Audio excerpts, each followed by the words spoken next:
Hello. Welcome, welcome. This was working a minute ago.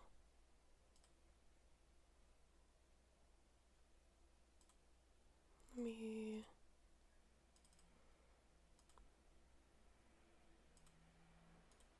maybe try that?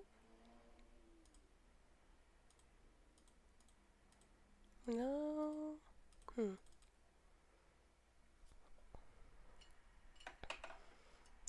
Well, I can hear it. I know that I can hear it.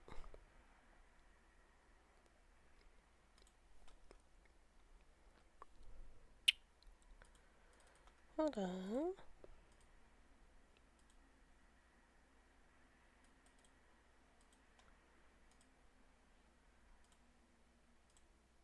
No? Okay. We're just gonna close that, I guess. So it was working a second ago. Huh?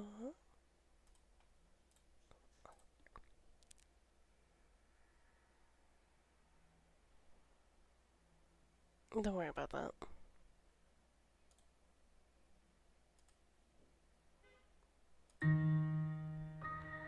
What? Hello?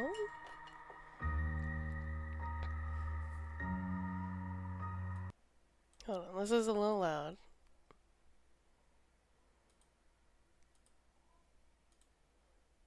Oh.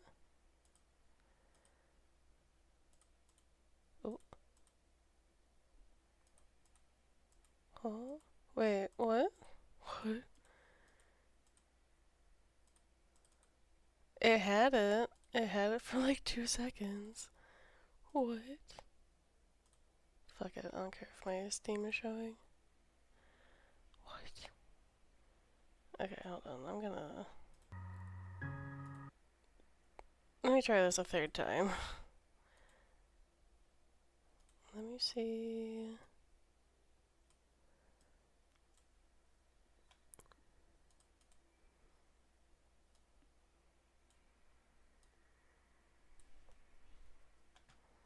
What in the hell? Why can't I move that?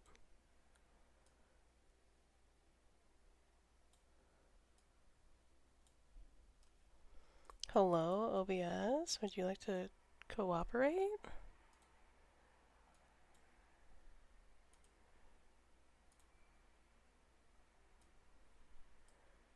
What?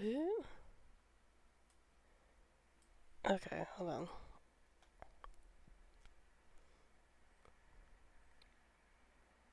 Thanks. Hi. Yeah. If I do like that.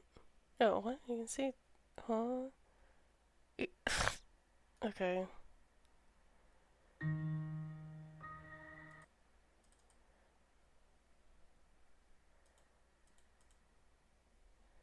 What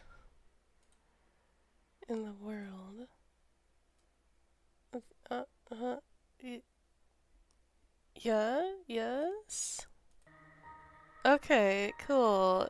There we go. Sorry, that was a little silly. I'm going in blind for this as well, so I have no idea what to expect. Greetings from Innsmouth.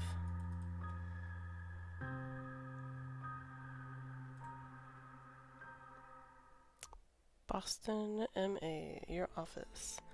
Forward, we are fans of the strange world of Innsmouth, but we recognize the problematic beliefs of H.P. Lovecraft. Good, glad that's been established. This game has been produced by a group of people who believe in inclusion and equality, Robot Pumpkin Games, and Assemble Entertainment. Good, good, good, good. Yes, H.P. Lovecraft had quite the opinionated filter in life. So be it. Your progress in the story will be saved at the end of each chapter. There are 35 chapters total. Oh god. At the end of a chapter, the screen fades to black and a green save icon appears in the bottom right, like it does right there. We recommend you always end the game after such a save point to make sure none of your progress is lost. If If you play a chapter a second time, press escape to skip text and go to the next decision. Boston, September 21st. The last rays of sunshine filter through the blinds of your empty office. The pathetic stench of whiskey, cold cigarette smoke, and canned ravioli fills the air. What a combo. The screeching tires and constant beeping of a car horn out there on the street tell you that it's gone 8 p.m. That's past 8 p.m.? People are on their way home finishing their day. You should join them. I like the little claw hand detail. That's quite cute. You decide to stay or go home. Let's go home. You breathe a sigh, a deep sigh. It may not have been a successful day, but at least it's over. You're looking forward to a classic Friday night, watching old mystery series at home in sweatpants and getting drunk on cheap booze. Hell yeah. Since the early afternoon, you have been staring at the foreboding bottle of liquor at the other end of the room. Up until now, a vague sense of professionalism have kept you from drinking yourself into oblivion. Now nothing stands in the way. Suddenly you hear someone at the door. Yes, who is it? The door slowly cracks open with a timid creak. The unknown guest pauses, then, in a breathy and melodic tone, you hear a woman utter, "Hello?" Your insides cramp. You suddenly realize that you haven't cleaned your office at all this year. You quickly try to clean up, invite her in. Fuck it. Invite her in anyway. By the light of the desk lamp, you now see more than a silhouette. A breathtaking woman lights up your office. No doubt older than 40, maybe even 50. Hard to say. Clad in black, a skin-tight dress culminating in a decollete that seems to defy the laws of gravity. A smoky eyeshadow, as dark as algae washed ashore. Blonde, coiffed hair under a dark beret. Quite the description. The faint light of the setting sun catches in the strands of her hair, and you wonder how many heads this woman must have turned during her prime. She's completely different from your usual customers. Nervous bankers with sweat stains under their armpits, convinced their wives have something going with the mailman. Every move she makes is calculated grace. Smooth as an eel, she walks towards you and sits down on the corner of your desk. Determined, she walks towards you and sits down at the corner of your desk, which is a little bold. That's a little bold, ma'am. Without asking you first, but as a professional, you're not giving anything away. She seems to want to play the seductive damsel in distress. The quiet, amused voice of your subconscious is pleased that this stranger may be sharing your enthusiasm for film noir cliches. Far louder voice is surprised that this woman seems to think that a sexy pose and revealing clothes could win you over, and both voices agree that they don't like being manipulated. You don't think that a stranger perched on your table is trying to recover from a hard working day as a lingerie model, and therefore you see no logical reason for her behavior. When she begins to speak, her voice is smoky and full of promise. "My name is Dahlia Marsh. I'm looking for a private investigator. I was told you are one of the best." She extends her hand. Decline. Nope. Sorry, ma'am. Not today. You've come to the right place, lady. What can I do for you? You sit back in your chair and fold your hands over your stomach. The woman seems a little irritated that her provocative behavior seems to have had no effect on you. Sorry, ma'am. I don't swing that way. She moves from the edge of the desk and sits down on the chair opposite you. Yes, she clears her throat. As she continues to speak, the smoky seductiveness creeps back into her voice. My name is Dahlia. I need help. Sure. It's about my daughter Tabitha. She has disappeared. You're pulling out a paper and pencil. This is going to be a walk in the park. A walk in the kidnapped kids park. Well, when did you last see her and where? The woman puts on a fake smile. We live in Innsmouth. It's a small port town north of Arkham. You frown. This is a bit vague.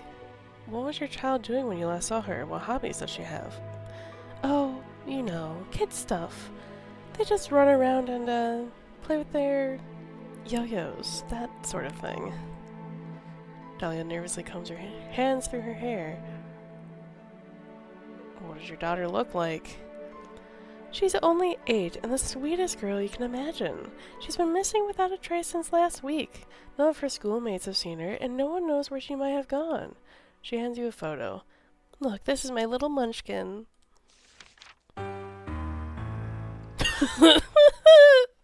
Oh, she's wall-eyed, ma'am. Yikes. Good heavens, is this supposed to be a joke? Is that really the face of a child or a shoddy photo edit? Are you being filmed as part of a reality TV show? A bit of stomach acid and the last bite of lunch slowly but surely make their way up to the back of your mouth. You throw open the drawer of your desk? What the fuck? Swallow it. With narrow eyes, you swallow the bile and involuntarily pull a face. Dahlia continues to look at you hopefully. She obviously didn't notice your little mishap. That was close, and that could have been unpleasant. I'm so desperate. Her eyes lock with yours. More questions. What about her father? What about Tabitha's father? Are you separated? Often children reappear with family members. Hello! Hello, Nero. Welcome in. How are you? Dahlia smiles sadly. My little one can't swim well enough for that yet. Oh, what does that mean? Your pen remains on the same spot in the notepad. What was that supposed to mean? Dahlia is about to continue. Let her talk. Dahlia turns her gaze away from you and looks dreamily, no, longingly out the window. Her father was a fisherman, like most of the village. A few years ago he went out to sea but never returned. His boat was washed ashore weeks later. His colleagues told me that he had finally followed the call of the waves. You keep quiet for a moment. Deceased family members are always a sensitive subject. My sincere condolences. She seems calm. Oh, somehow I always knew that moment would come. I think my husband is in a better place now, and at some point I'll join him. Ma'am? You take a closer look at Dahlia's outfit. Judging by her behavior and clothes, you never would have taken her to be a fisherman's wife. Inquire about more details of the case. I have no further questions. I have no further questions, you mumble, more to yourself than to her. Dahlia stretches her neck impersibly. No doubt she would like to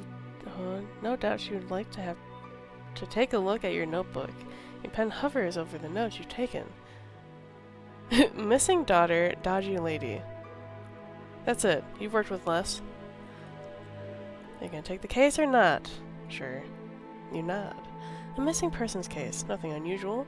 The conventional little girl runs away from home after reading her first romance novel. Usually they hide at the edge of the forest or in a library. Should be pretty straightforward. Before you can say anything, she drops a photo of the child and a roll of bills on your desk. For your expenses. You nod slowly, trying not to drool down the front of your shirt. You haven't seen this much money in ages. You don't have much time to prepare. A quick search reveals that only one bus goes to Innsmouth, and only once a day. Huh. Weird. Pattern emerges in your research. The few news items related to this little coastal town are all about missing persons. In addition, you find some rather old-fashioned articles that praise the coastal town as a secret holiday destination. The best fish, untouched beach promenade, authentic fishing people are the recurring buzzwords. I'm okay, glad to be home. Work was terrible. Oh no, I'm so sorry. Well, I hope now that you're home that your day can turn out a little bit better. Hope you get some yummy food in your stomach. You can relax with me. Sorry, I forgot to send because I was listening to the story. That's okay. Yeah, people have told me I should do ASMR reading streams, and I've debated that. I've done one last year for Halloween. I'm doing another one for Halloween this year too, of reading horror stories. I've been told I have a very nice reading voice. Girl, do you have the voice for it? Yeah, I've been told. No, I get a little shy because I'm dyslexic, and I don't want to fumble over my words because I feel like it takes you out of the immersion.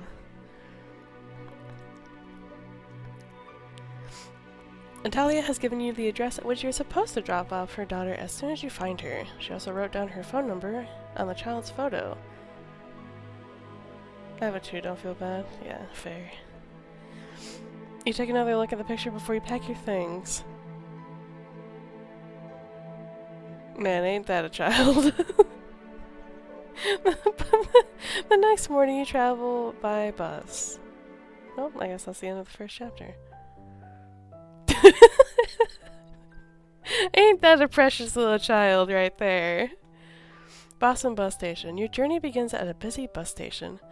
There's supposed to be a bus line that departs from here to Innsmouth. Buses, you think to yourself, are not only an environmentally friendly means of transportation, they're also easy on your wallet. Sadly, the departure boards aren't of much help. New York, Maine, Rhode Island, no trace of Innsmouth as a destination. You wander around for a while until you notice a cleaner eating a sandwich on the side of one of the vending machines. You look around. Talk to the cleaner, I guess. Woo! Excuse me, where can I find a bus to without letting go of a sandwich? The cleaner points to an abandoned counter in the dingiest corner that a public bus station could be capable of. The man gives you a nod indicating that anything that can be said has indeed been said. You find that the counter is elaborately decorated with cobwebs. It's a bit early for Halloween preparations. No, it's not. But at least someone's made an effort. At the moment, nobody seems to be there. You press your face against a plastic window to peer into the room behind. Hello? Hello, is anyone there? I have to go to Innsmouth. No one's there. Suddenly, out of nowhere, a bus ticket appears on the counter. Might the trip be free? Should you leave the payment? Leave a little donation. You're a staunch defender of the law. It goes without saying that you pay. You put a few coins in the bowl underneath the foggy glass window. Hopefully they won't be stolen by the next passenger. Even if someone were sitting behind the counter, you wouldn't be able to see him. It's just too dark. You are distracted for a few seconds, and suddenly there's some change on the counter. What's that amongst the coins? Among Us? A small golden fishing hook. How strange. Where is this bus hiding? In between the polished greyhounds and travelers stowing their luggage, saying goodbye and dropping tiredly into their seats, there's a kind of dumpster. A dumpster with windows and wheels? No, it's actually a bus. It's a bit on the rusty side, and even from a distance you sense the strange smell it emits. Is that sulfur? You're not convinced how this thing is supposed to drive. In this vicinity, everything is noticeably quieter than at the other bus stops. The people getting on show no sign of emotion. Nobody's trying to jump the queue here. Instead, the passengers move past the bus driver at a uniform speed, one after the other, shuffling up the creaking steps. Each two-seater bench is occupied by individuals, as if they want to make sure not to come into contact with their fellow passengers. The sign clearly says Innsmouth. No departure times, no stopovers, just Innsmouth. On the bus, undecided, you're standing on the stair of the bus. Show my ticket. You hand the driver the ticket. No reaction. At least you can't make out a reaction. The lighting is poor, and the shadow of his dusty driver's cap covers almost his entire face. Sorry for the sirens. You notice something strange on his neck, but you can't quite make out what it might be. You're standing in the door waiting for an okay, a nod, anything. The sulfur odor has increased. A queue has formed behind you, but no one is pushing or complaining. Man, did someone shit the bus? Why is the sulfur smell increasing? The people wait quietly and patiently. Just keep walking. You shuffle sideways through the center aisle. You don't remember the bus looking this long from the outside. You are surrounded by shabby two-seater benches, and some are already occupied. One traveler per row. The last bench is free. Looks like the upholstery torn in some places, though. Or has it been slit open? You can see springs with sharp wire edges, and some sticky liquid seems to have leaked onto the floor. Why don't you just sit down in one of the in one of the free rows. Here in the back, almost everything is occupied. Most of the passengers seem to have purposely sat down in the aisle seats, blocking off the window seats. Maybe this is an opportunity to get a little closer to the common Innsmouth visitor. You gaze across the row of seats. Hey, buddy.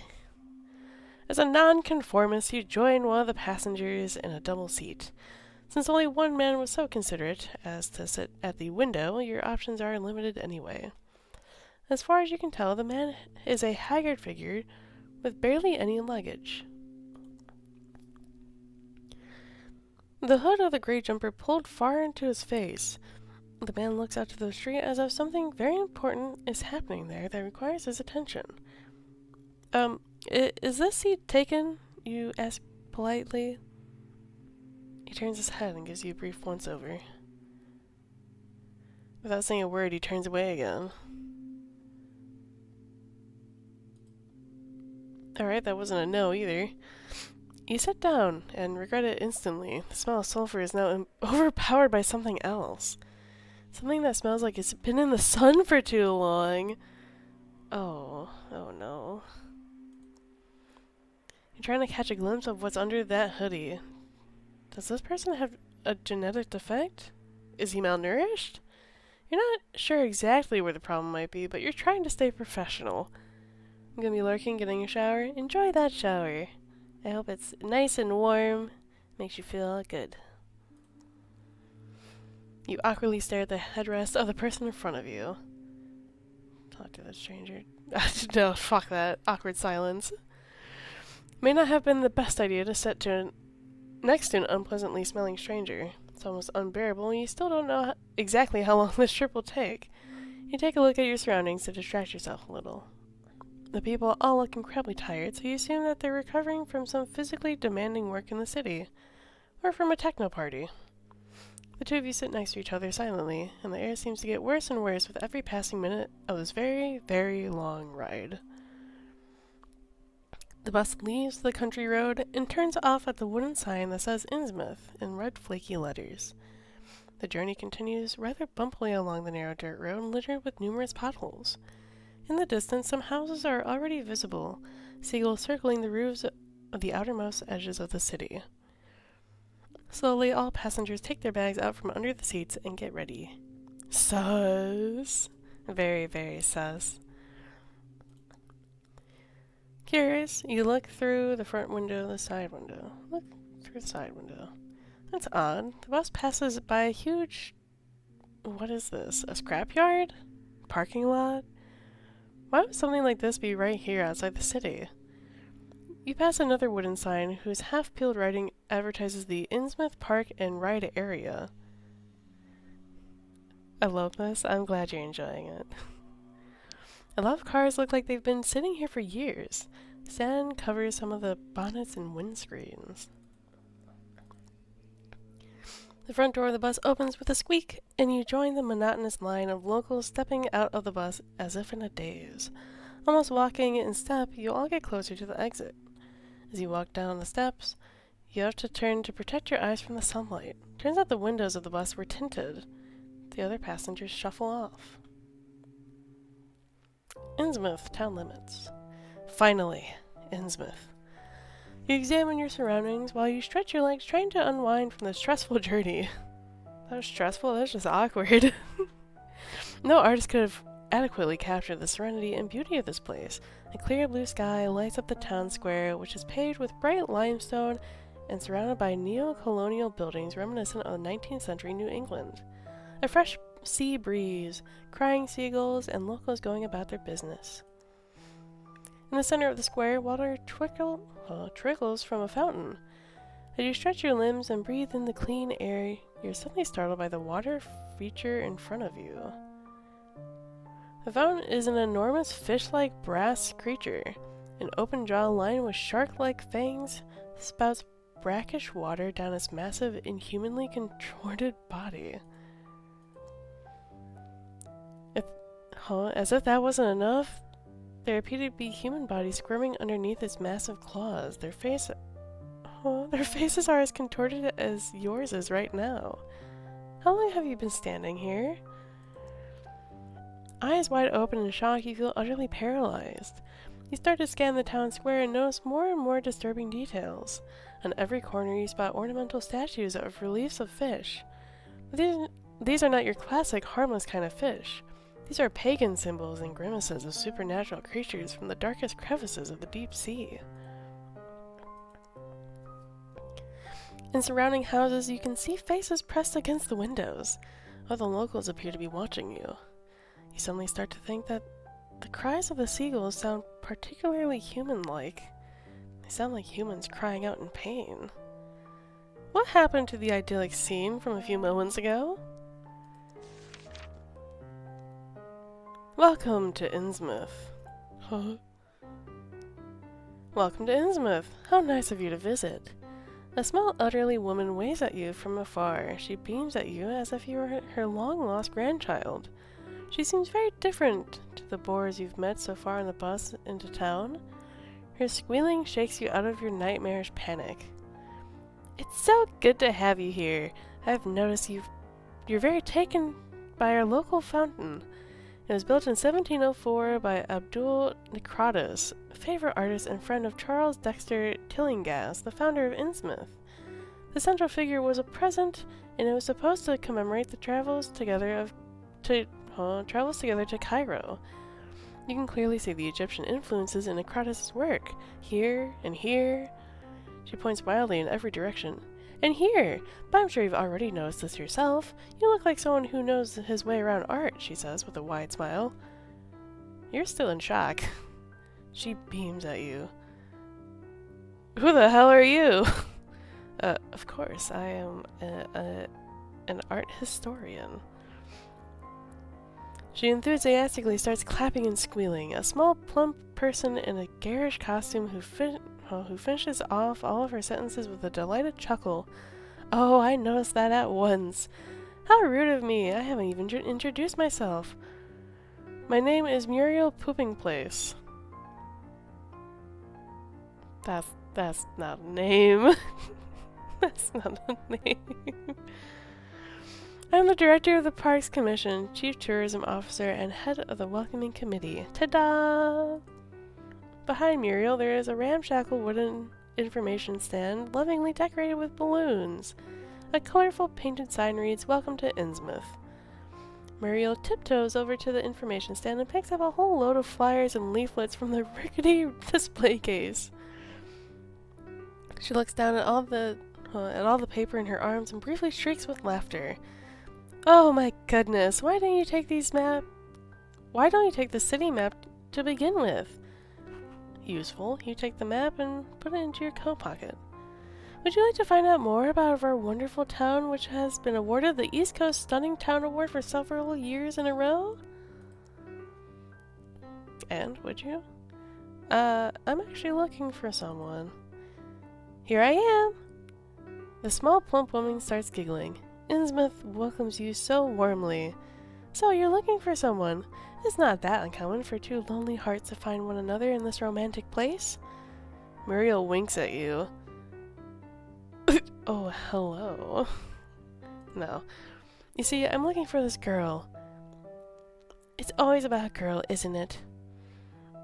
Tabitha Marsh. 8 years ago, her mother 8 years old. 8 years ago. Tabitha Marsh, 8 years old. Her mother asked me to take on the case. You take out a photo and Muriel immediately rips it out of your hand.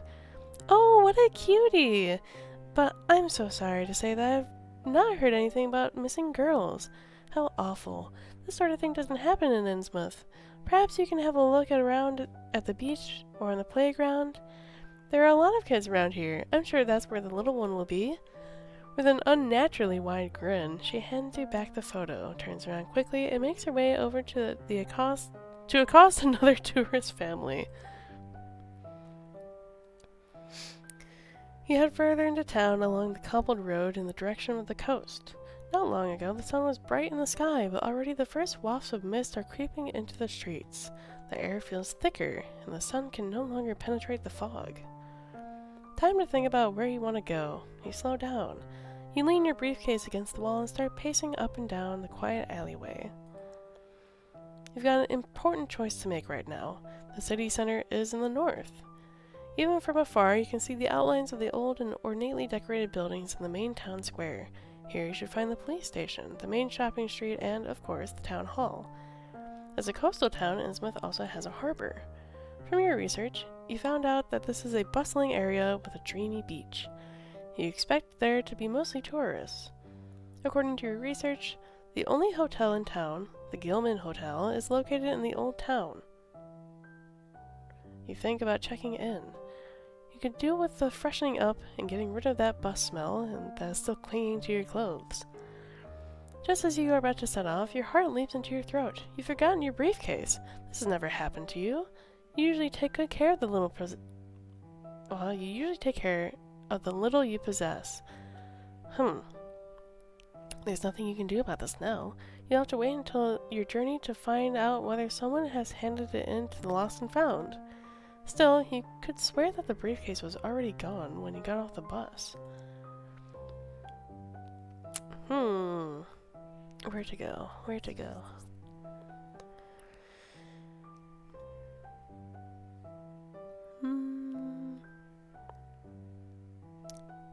City center makes the most sense if we want to go to the police station. Innsmouth Town Square, the beating heart of the city. A big attraction for local tourism, it is animated by groups of visitors who are chatting away in the sun. A lot less animated are the lethargic locals who are lurching about the square. A rather creepy-looking fountain is in the middle of the square. A gigantic fish-like stone statue stretches his claws forward towards the sky, with water flowing out of his menacing jaw. The water sprays into the air, providing a refreshing breeze to the tourists sitting around the edge of the fountain. Looking at it closely, it all rather looks like a giant drooling fish monster. The square is surrounded by handsome old buildings, although the side streets reveal the true Innsmouth. Crumbling facades just as far away that the average tourist doesn't notice them immediately. You also notice the mean grimaces of the gargoyles sternly looking down onto the visitors from the corner of the buildings.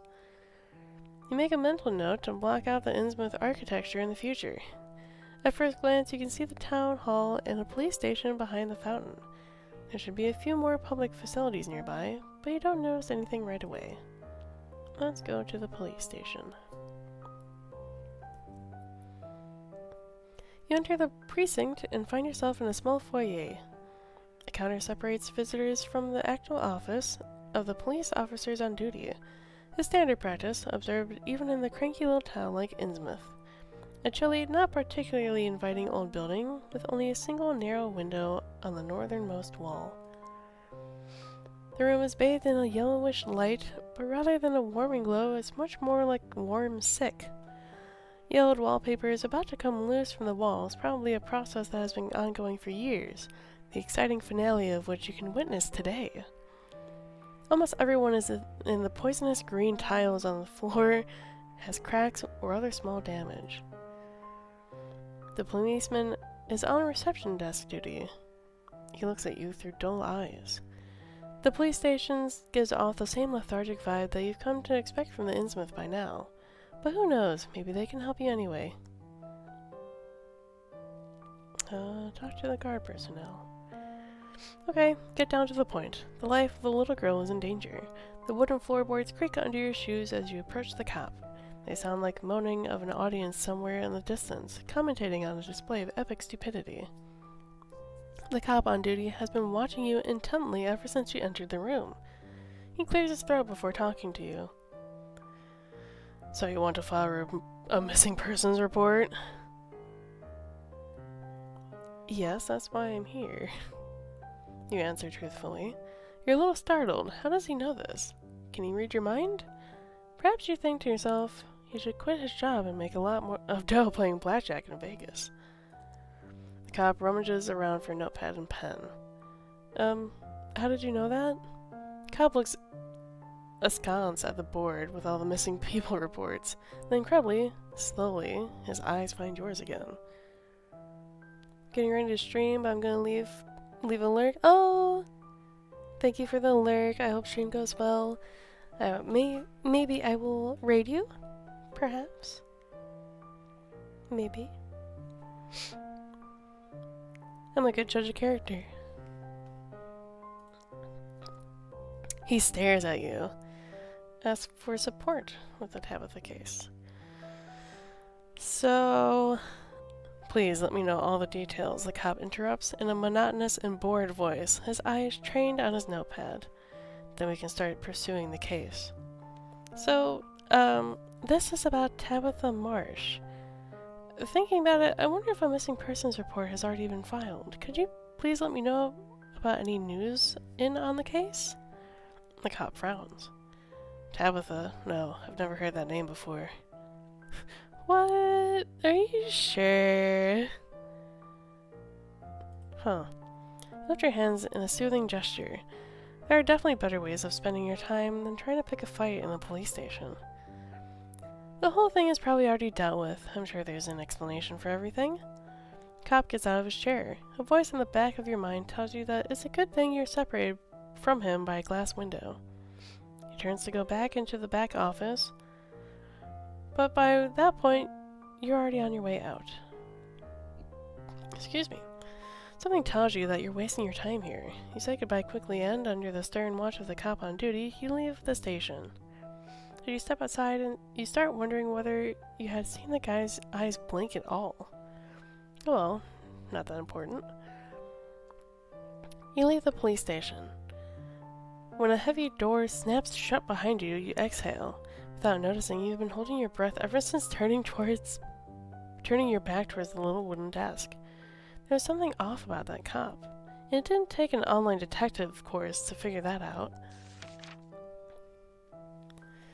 Let's go to the harbor.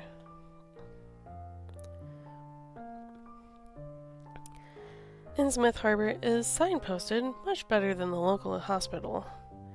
You wonder if a hospital is even needed here. It's a half-hour walk. A mile-long carpet of cobblestone is now ahead of you. The traffic in Boston is much more hectic. But at least I have heard of asphalt before. As you keep walking, there are fewer and fewer residential buildings along your path. In their stead, there are now more warehouses. That must be fish markets due to the smell. You can also hear the occasional metallic clanking from nearby workshops. People in gray raincoats are walking toward you. They're probably fishermen who have some errands to run. Now and again, in that split second, you pass one another. You catch a glimpse of the faces hidden under the hoods.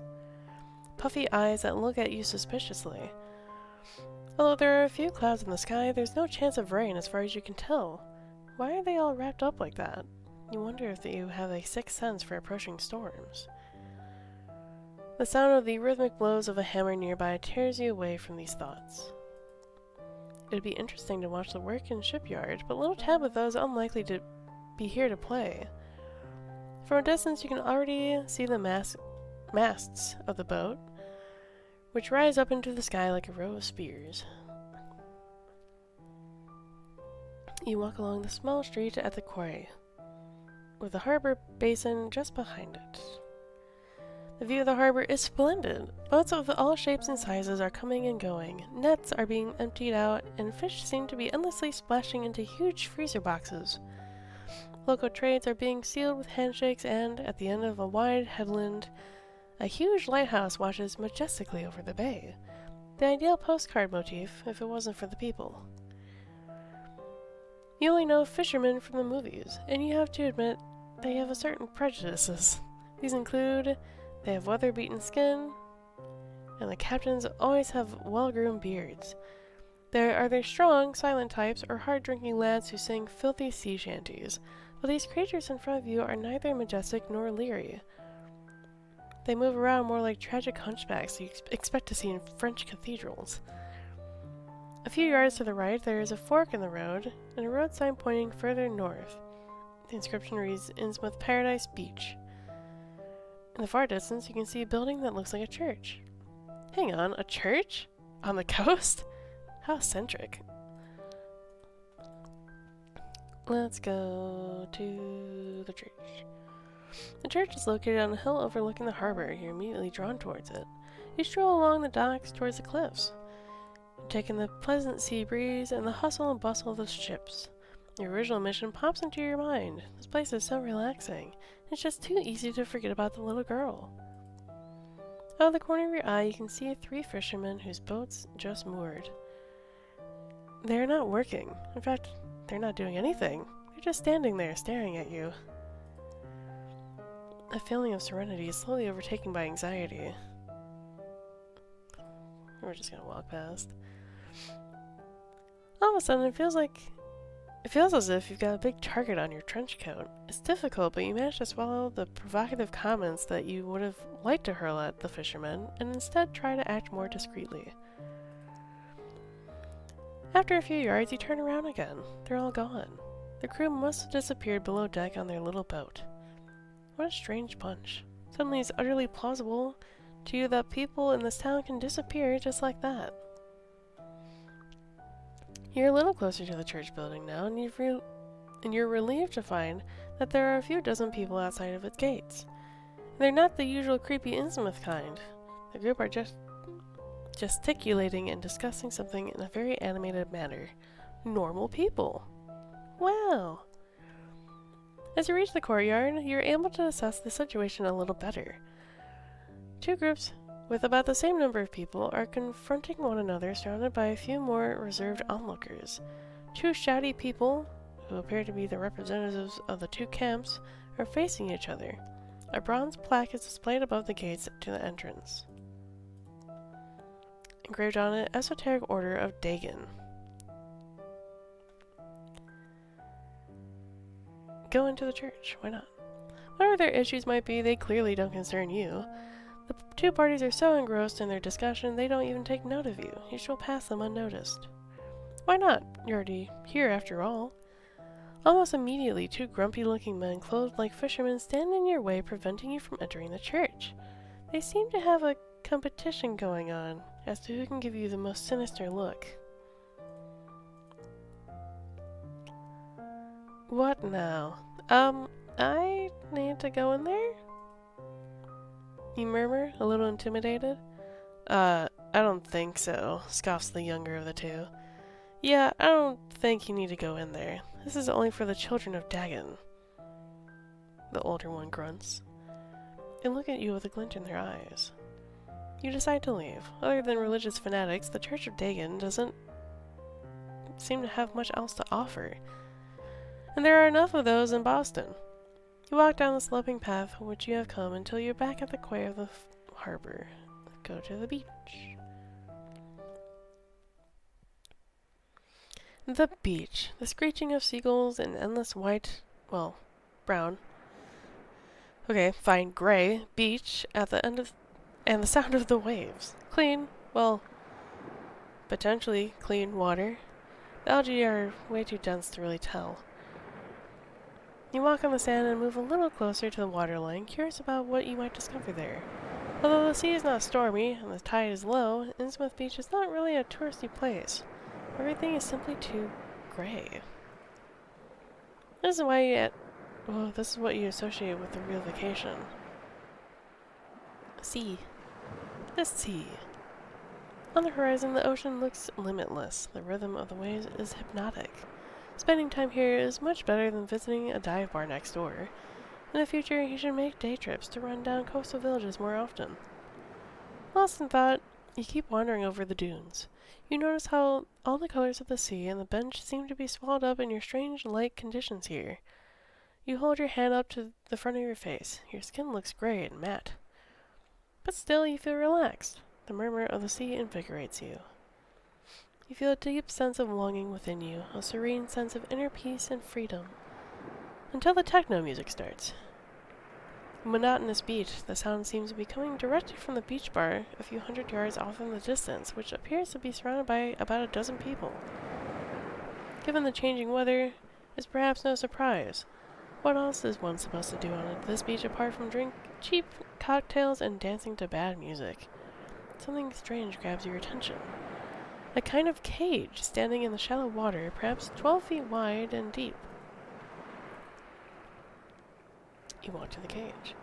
Thanks to the low tide, you're able to get close to the strange object. The sea has retreated into the distance, and so the cage stands there, looking strangely lost. As you approach it, you take off your shoes and socks and turn your trouser legs up a little. Finally, you stand in front of the cage. There's a visible line on the cage about 3 feet from the ground. The metal on the top half still looks quite stable. The bottom half must normally be submerged in water. Slimy black algae winds around the metal rods. What's strange to you is the position of the cage. Very strange. The dunes are not that far away. On your way, you notice that this is the part of the beach that usually remains untouched by the water. So even the high tide doesn't get to it. You must have only walked 50 yards. Even if the tide comes in, you think that the cage will never actually be completely submerged in water. But isn't that the point of these things? You start thinking about lobster cages, and then shark cages. That's all you find here. You linger for a bit, then walk back to the sandy part of the beach. The cries of the seagulls are increasingly drowned out by the earliest 90s techno beats. One note, that's all some people need to enjoy themselves. One note in an endless loop. The owner of the beach bar has taken great pains to make up for some of Innsmouth's deficits. Excuse me. The bar is made from wooden planks and features a nice countertop and an exotic canopy made from palm trees. Admittedly, palm trees are no longer green. They're gray and dried out, just as if a demon had sucked the life force out of them. But it's easy to imagine that all this must have looked quite pretty once. The bar is flanked by wooden bar stools, and a few meters away, towards the ocean, 2 rows of deck chairs have been put up so that people can get drunk while laying down. From a distance, the bar looked busy, but now, as you arrive, you realize that the party is already over, if it ever did take place. A dozen people hang out there. A few surfer dudes stagger about like zombies.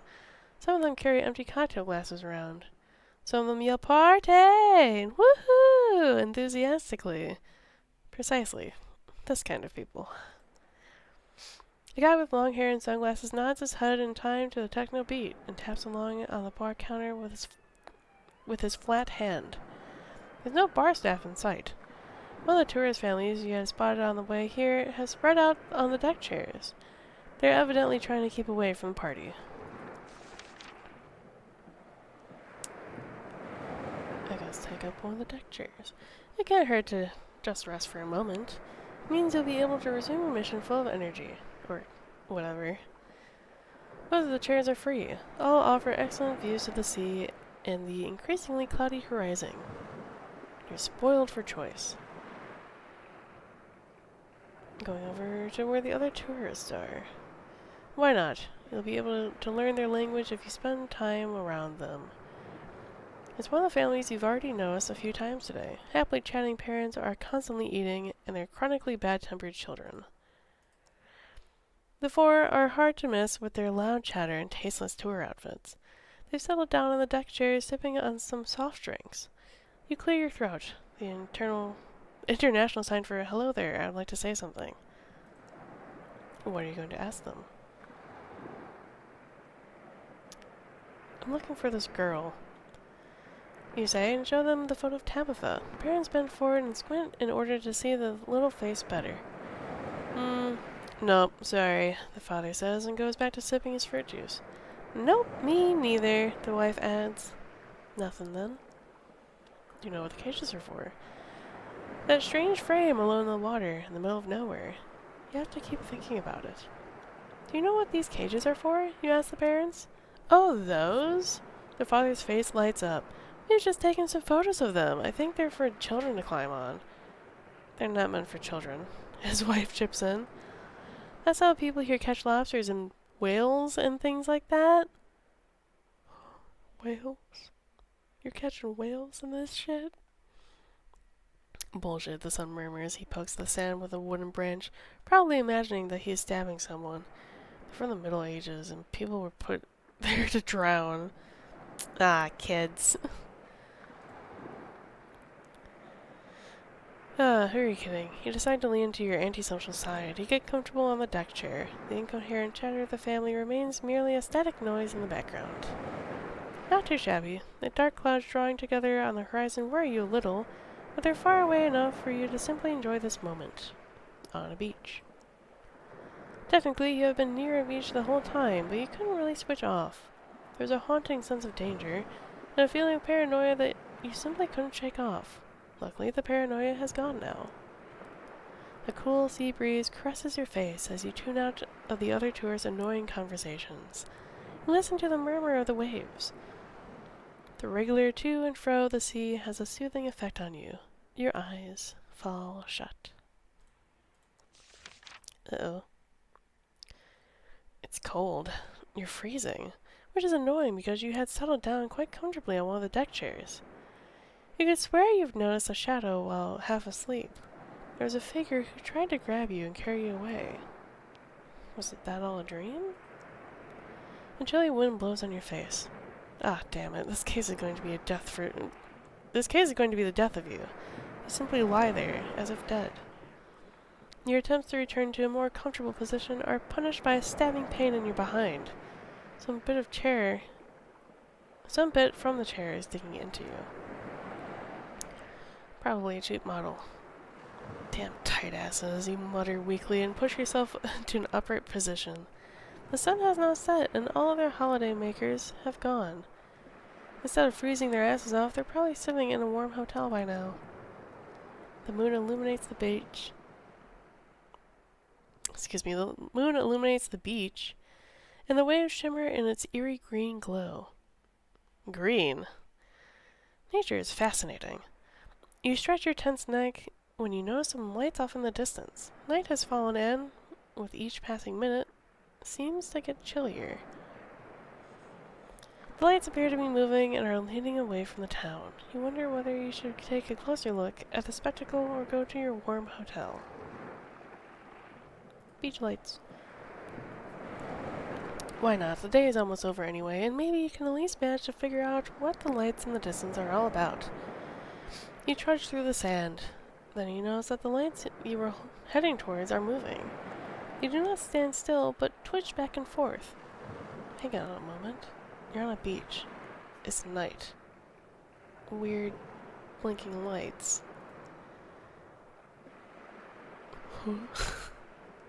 Huh? Excuse me? Clearly a rave, a UFO sect, a adult cult. Let's be weird. Let it be a UFO sect. These nerds are probably making crop circles in the sand. Sand circles, so to speak. What might the lights mean? Are those idiots trying to use some kind of Morse code to attract the attention of flying saucers? You've arrived. Somewhat indecisively, you stand on the sand dune and take in the spectacle. There are 20, maybe 30 people who have gathered here on the beach close to the waves. You can see that they are naked under the rags and nets that they are wearing on their bodies. They are performing a sensual and seemingly uncontrolled dance while waving glow sticks in the air. The masks that people are wearing seem familiar from film and television. Distorted faces with angry mouths and ugly goggle eyes. Reminds you a little of voodoo, but here on the coast of New England? You're not quite sure anymore whether you are at a rave party or actually an exotic fertility ritual. The acoustics are bad. Instead of clear techno beat, the people here rely on singing. They could do with a rehearsing, though. Without any sense of rhyme, the people are chanting the same refrain over and over again. Iya, iya, Cthulhu Fatang.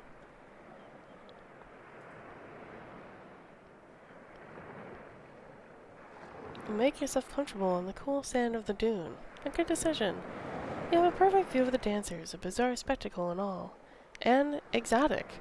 You didn't think that a dump like Innsmouth would put on performances like these. The men and women stretch their bodies into impossible shapes and keep singing their admittedly somewhat monotonous song. For minutes on end, they run around in circles on the sand. The ground is marked with glowing green spray paint. These people keep brushing against each other. Some of them are really going for it and have started licking each other. Ew. It means you disapprove. Such a performance is probably the annual highlight of this country folk. You let yourself go once a year, and then spend the remaining 364 days stiff as a poker. You wouldn't like that. You smugly keep watching the bizarre performance from a distance. The performance seems to be shifting on to its next phase. Another group of amateur actors joins the dancers. They come straight out of the water and wear costumes more suitable for Halloween than a rave party.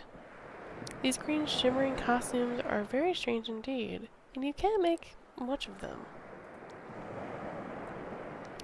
No doubt the men are walking on the stilts as they tower above the dancers. Long, much too long, arms dangle from the sides of the puffed-out chests which end in clawed hands.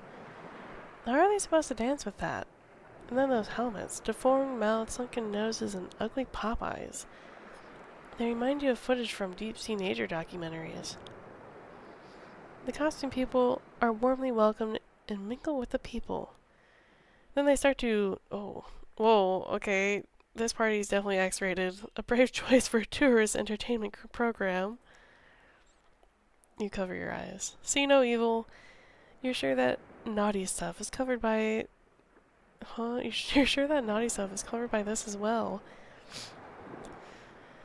As a well-raised person, you hastily put a hand in front of your face before you become witness to any of the questionable scenes playing out in front of you. Moral decay is the price of a country has to pay for artistic freedom.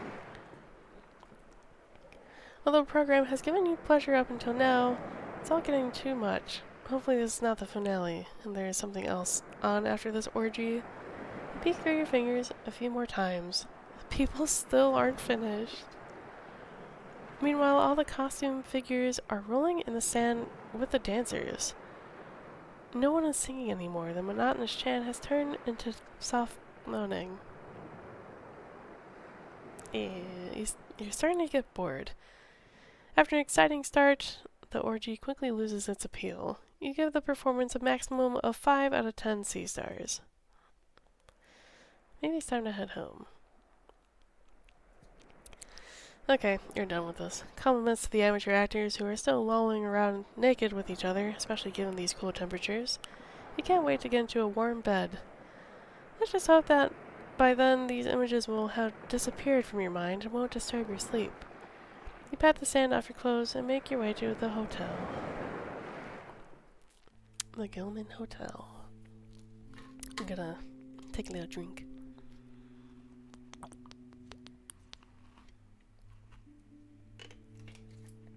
I feel my throat getting a little dry for talking for an hour straight.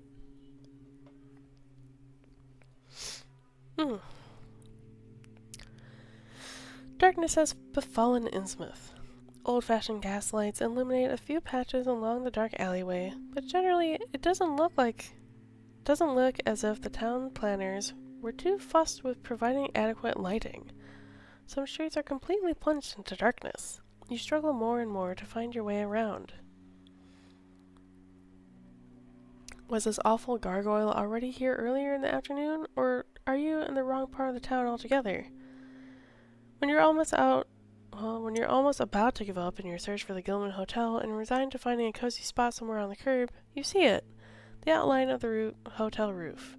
Luckily, the hotel is set apart clearly from the misshapen nearby tenements. The Gilman Hotel is an architectural masterpiece.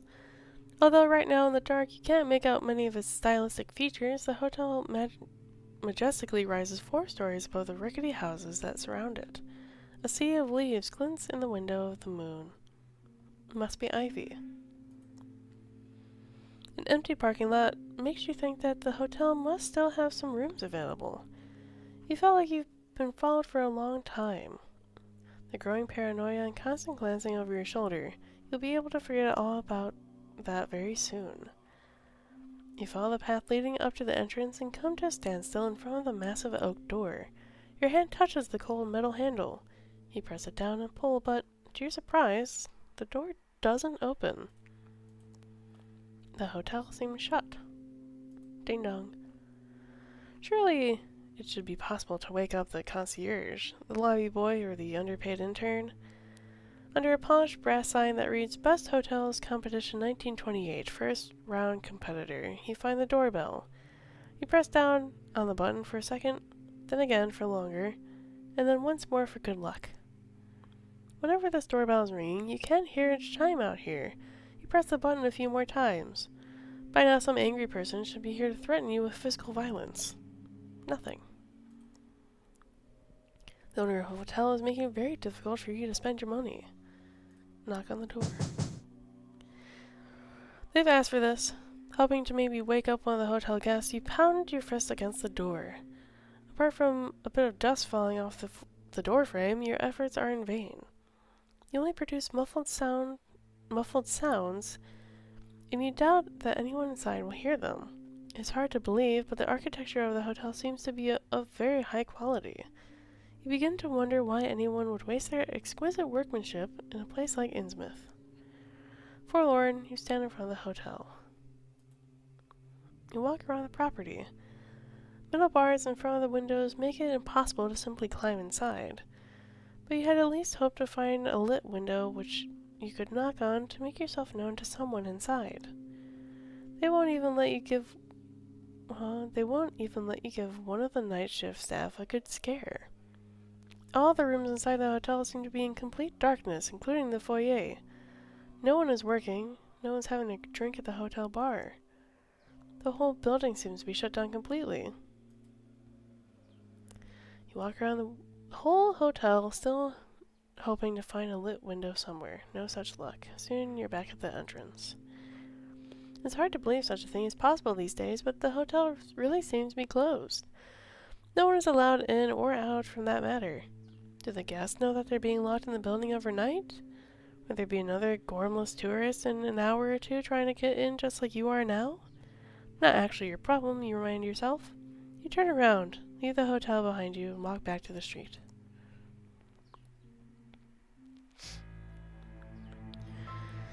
You wander the streets. The dark clouds spread out from the sea like claws that ominously reach for the town. Reach for you. The sun has set, and the temperature is dropping fast.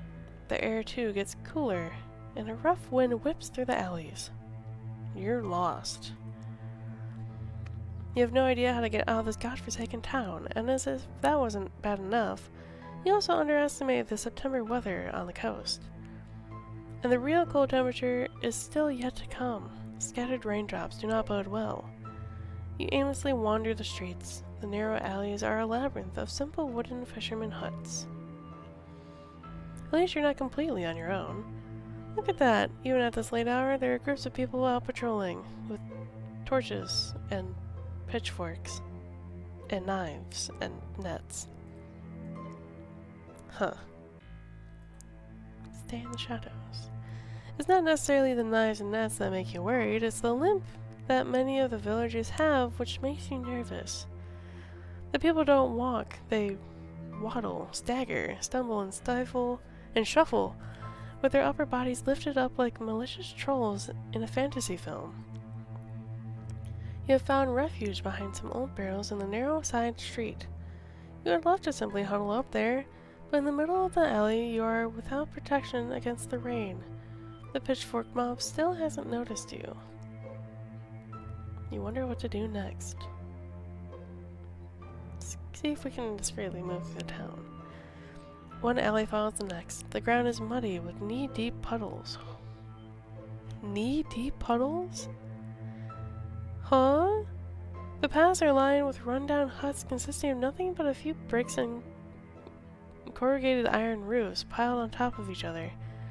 You must be in the old town, an area that is definitely not being advertised in the travel brochures. The very moment your cerebellum wants to complain about being bored, you run straight into the arms of a patrol. Oh, damn it. Although, they have not noticed you yet. On the side, the group has gathered in the middle of the road and seems to be discussing their options. Nevertheless, they are alert and keep checking their surroundings.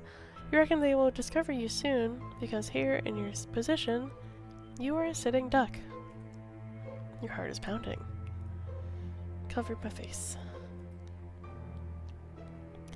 Following your intuition, you grab a piece of cloth dangling from a barrel. The torn cloth stinks of rotten fruit, which is a welcome change from the rotten fish that you've been smelling this whole evening.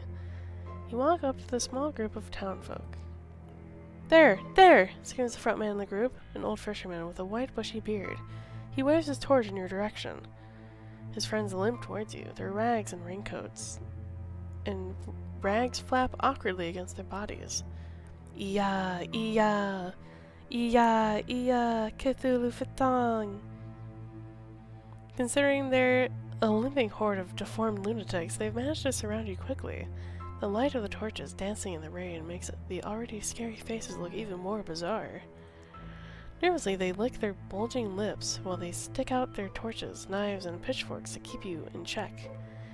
You wonder if the people of Innsmouth suffer from radiation poisoning. It would explain so much.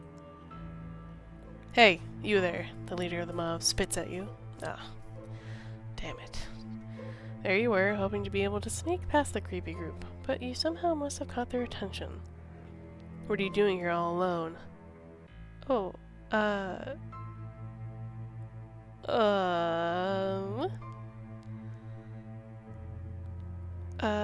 going for a walk? Oh, I'm just going for a walk, you say, innocently, and kick a rotting fish in front of you. He narrows his eyes. You're going for a walk? On a night like this? Outrageous, a few people shout from behind. A pitchfork is poking your buttocks. Meanwhile, the old fisherman steps up to you, his hand massaging the bulges of skin dangling from his face. Who are you? He asks suspiciously. As if by itself, your hand touches the piece of cloth that covers your face. It's me. Say your real name. Lucy. The men look briefly confused and exchange skeptical looks. The men look briefly confused and exchange skeptical looks. It doesn't take long before you realize that you have just made a mistake, unlike any other. Well then, welcome to Innsmouth, heathen, the old man purrs. You stare into some strangely deformed, elongated pupils. We're going to have fun tonight. He's looking at someone next to you. Before you consider what the hell is happening, something hits you against the back of the head. You lose consciousness. Well, shit. Freezing cold voices, whispering, arguing. Raindrops that roll off your forehead, a pungent smell of fish that you've almost gotten used to. Damn it, your cheek is pressed against something cool. After the first moment of disorientation, you realize that you're lying somewhere out in the street. You open your eyes. This situation is not new to you. On several drunken nights in Boston, you've ended up near a trash can on a dodgy side street. This is perfectly normal. You groan as you raise your head, and immediately regret moving. All you can feel at the back of your head is pain. You have no doubt you're knocked out. You try to touch the back of your head, but fail. You seem to be tied up. Okay, this is definitely not normal. At least now you recognize where you are. It's Innsmouth Town Hall Square. At least 50 villagers have gathered around you. They have all huddled together in small groups and are deep in conversation. Relaxed, they rest on their pitchforks and have thrown their fishing nets loosely over their shoulder. Now and then they grin at you. Start complaining, cry for help. If all else fails, you decide to wallow in self-pity. After all, you have no clue how you got yourself in this situation. You wonder if those gangsters have also stolen your wallet and emptied your bank account. Do they have your apartment key? Have they already been to your crappy apartment in Boston? And what about your goldfish Al? You really should have fed him again before you left, damn it. You're going to lose everything, everything! But they will never take away your online private detective license. A worn-down boot suddenly appears in your field of vision. Awake already, a voice croaks from above. With great effort, you manage to look up to see who dares to interrupt your fit of self-pity. It's the leader of the group, Abraham, who looks down upon you triumphantly. From where you are, you can see all the small tumors that are sprouting from his chin. Ugh, you say involuntarily. If you offended him, he doesn't show. He gives you a dirty grin. I hope you enjoyed your stay in our little town today, landlubber. Enjoyed? I love it here. Hate all of you? Eh. I loved it. Whether you enjoyed it? Enjoyed? I love to hear, you shout enthusiastically. The man blinks. What? But why? Yes, why precisely? The fresh air, is your answer. By this you mean, of course, the sea breeze that blows here from the ocean, but which sadly has made a detour via rotten fish, stinking people, and seagull carcasses. That air. Damn. The man whistles as if impressed. You're a tough guy, I'll give you that. I wonder how long that'll last when you're on fire. Fire? Before you can ask for a more detailed explanation, you're grabbed by the arms. Some fishermen have silently approached you without noticing. They jerk you up into the air and carry you over the square. Just after a few yards, they slow down. The ground they are walking on seems less solid. You're standing by a stake. Two men in rags and gross bulges on their cheeks undo your handcuffs, and then tie your arms around the central pole. The remaining villagers have interrupted their chatter and are coming closer. What's this all about? The situation is so bizarre. Is this really a stake? Do people really want to set you on fire in a public place? A bunch of ragged figures with deformed bodies is gathered in the town square. They have quashed noses, gills, and psoriasis that covers their whole face. You're certain that you have not yet met any of these horror figures today. Or did you? Maybe they simply looked more harmless in the direct sunlight. Finally, about time, someone shouts annoyed and drowns out all the other conversations taking place in the town square. Looks like someone finally managed to light a torch. Solemnly, the men march towards you, and, in awe, the other villagers make way for them. Not everyone in Innsmouth can light a fire. Two of the men remain with the other spectators, and the torchbearer continues alone until he stands before you and the stake. He turns his back on you and begins to speak to the eclectic audience. Brothers and sisters. Yes, Abraham, several people respond. It says a lot about the Innsmouth gene pool. Quiet, he growls immediately. I mean, everyone present. Satisfied, he solemnly spreads his arms. You can now see that the hand with which he holds the torch is a single flap of skin wrapped around the log. The hour approaches, and before you stands our tribute to Dagon. We share the sacrifice of the blessing, for we are faithful children of the... He falls silent.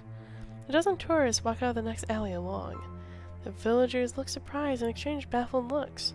Some look to Abraham for help. Embarrassed, Abraham drops the torch.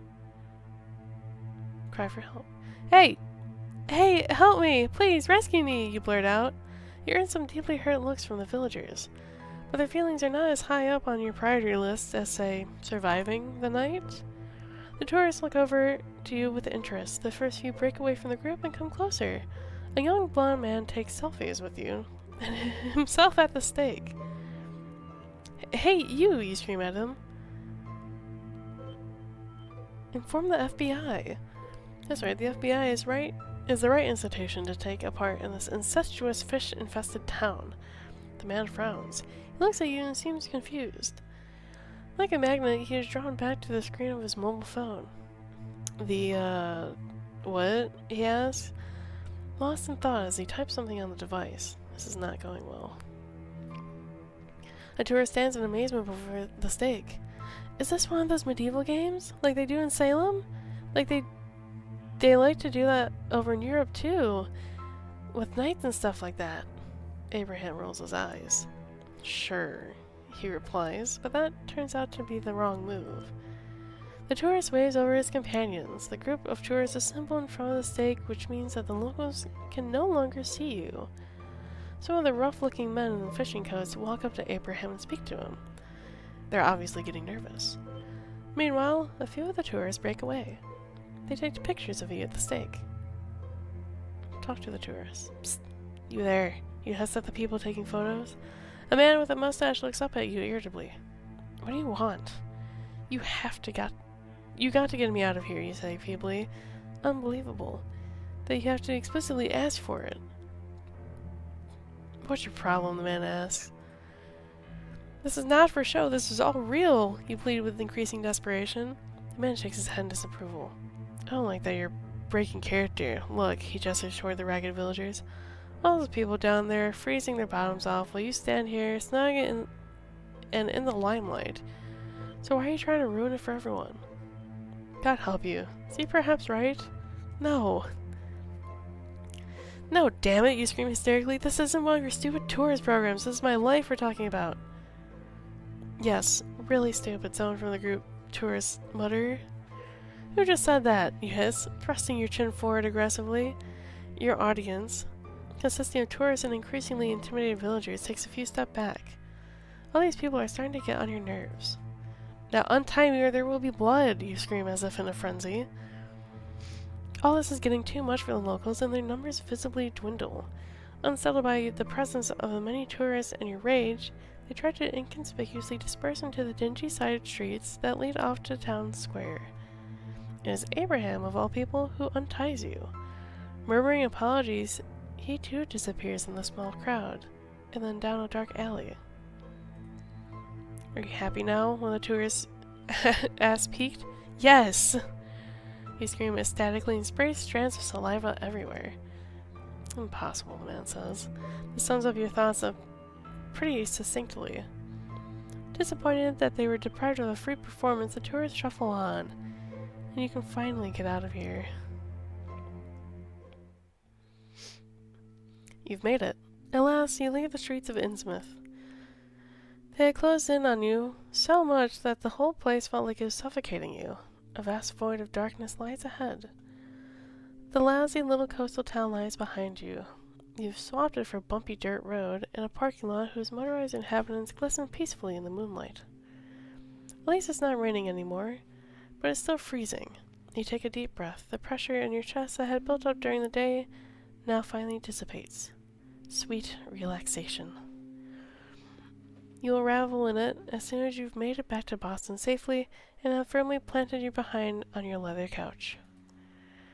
But how are you going to get home now? You'll walk if you have to. Nothing will stop you from leaving this godforsaken town. You'll walk the first few miles home if that's what it takes. It wasn't that far, was it? Granted, your memory of how you got to Innsmouth in the first place are already a bit fuzzy, but this is still the northern part of the East Coast. How long can it really take? Besides, a journey of 1,000 miles begins with one step. You can deduct every mile of your tax journey. That's right. Be positive. Find your zen and all that jazz. It doesn't matter how difficult the task is. What's important is that you start. With this sentiment in mind, you take your first step. Suddenly, your leg cramps up. After some less than graceful jumps, the cramp fortunately goes away. Under your feet, sand and pebbles crunch as you set off in your journey home. The moonlight illuminates the path that lies before you, a spotlight in this final act of your adventure. You're sleep-deprived and tired. As you look around again, you notice once more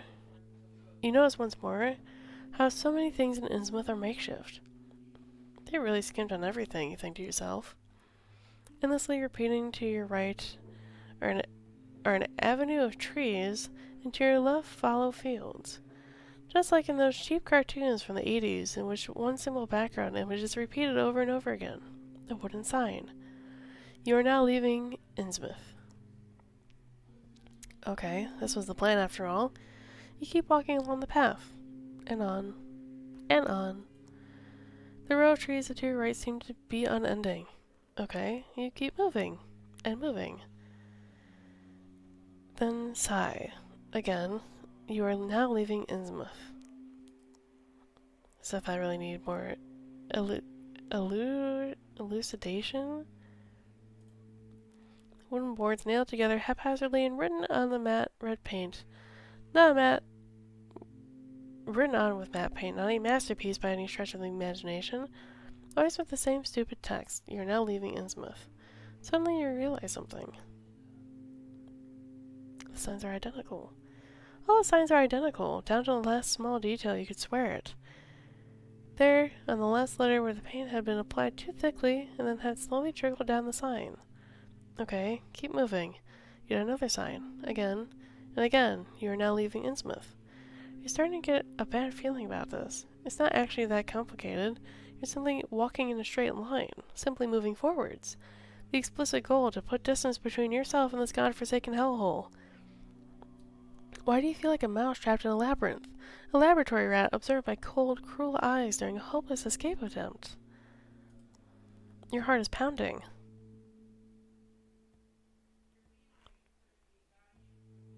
Walk faster? Go faster. That's right. Maybe you can simply outrun the background that keeps repeating itself. Without hesitation, you break into a sprint, which admittedly, because of your poor stamina, soon morphs into a leisurely jog. The only difference, the row trees and the signs now pass by you a little faster. You're now leaving Innsmouth. You're now leaving Innsmouth. You're now leaving Innsmouth. You start to feel dizzy. Stop. No. It doesn't work that way, a voice whispers. The voice is harsh and rough, like a voice that doesn't speak very often. And that's a shame, because what it says makes a lot of sense. You don't feel like you're actually moving forward. It feels like you're stranded, a fish out of water, flapping about on land and slowly suffocating. You jerk yourself out of these dark thoughts. You turn around, prepared to walk the same many hundreds of yards that you have just walked, but to your horror, you realize Innsmouth is still right there in front of you. Have you been walking on the same spot for the last 10 minutes? If you ever made it back to Boston, this is definitely an episode that you should discuss with your therapist. The parking lot is surrounded by a fence made by some simple wooden beams. You almost gracefully jump over the fence and find yourself surrounded by many cars of different makes and different generations. In addition to the recent models, which you can see every day from your office window, there's some real classics on display. The kind that still have a real horn attached to their body. Aren't the owners worried that their antique cars might get stolen? In the middle of the night, in this overflowing parking lot, in the middle of this overflowing... Let's try that again. In the middle of this overflowing parking lot, in the dead of night, you consider your options. They are few. Break into a car or keep wandering. You break into a car, preferably one of the newer models. The one that screams, "Take me, my battery still has some juice left." Step 1, break in. You need to hurry. There's no time for extravagant stunts. You would love to smash the car window with your elbow just like the movies. Your weapon of choice, a stone that fits snugly in your fist and will soon make an intimate acquaintance with the car window. You aim and... the stone meets no resistance. The window is cranked down. Fine. If irresponsible, some psycho might come along and steal the car. Without much delay, you pry open the plastic dashboard. You half worried that the many scenes from the TV in which some short-circuits a car are just all made-up nonsense, but today must be your lucky day. It actually works. The car engine is howling. You put the car into reverse and maneuver it out of the narrow parking space. The headlights illuminate the many parked cars which have been assembled here over the decades. A shiver goes down your spine. The car dashes out of the parking lot and chases down the dirt road. Something tells you there won't be any oncoming traffic tonight. As you steer the car from the dirt road onto the next country road, you're overcome by the sudden sense of relief. The engine roars and you speed off into the dark. Months later. Boston, November 13th. You jerk awake. Only the pale moonlight seeps through the blinds of your apartment. It must be very late in the night. You're soaked in sweat, as per usual. You sit up on the edge of the bed and try to calm down. You're safe. You're at home. You managed to put an end to their schemes, the kidnappings and all the lies. You've escaped, but you're still under the spell of Innsmouth. A bad ending. You returned to Boston. You did everything you could. Huh.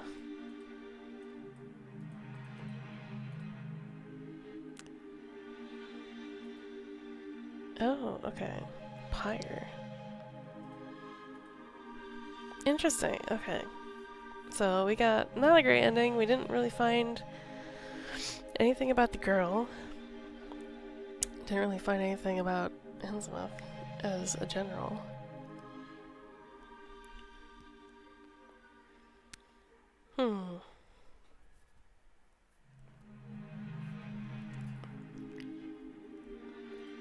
I didn't get any achievements out of that. Let's see. Ah. Oh yeah, I got nothing.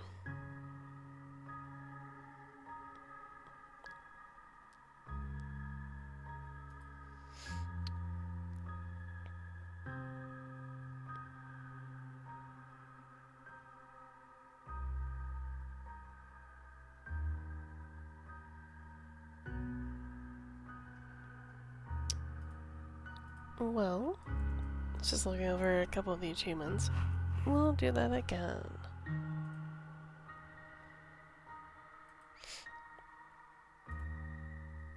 We'll start over.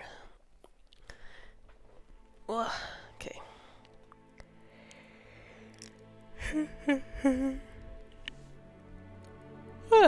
Excuse me.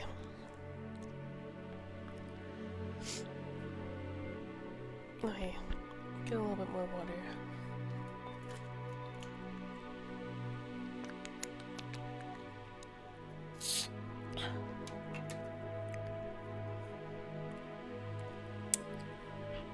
Well, this time we're gonna let Dahlia seduce us.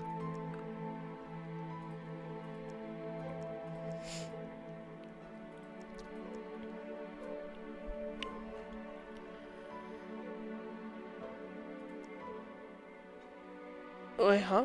What? Excuse me? Yeah? What? That was new. That was different dialogue. Oh, because I said stay.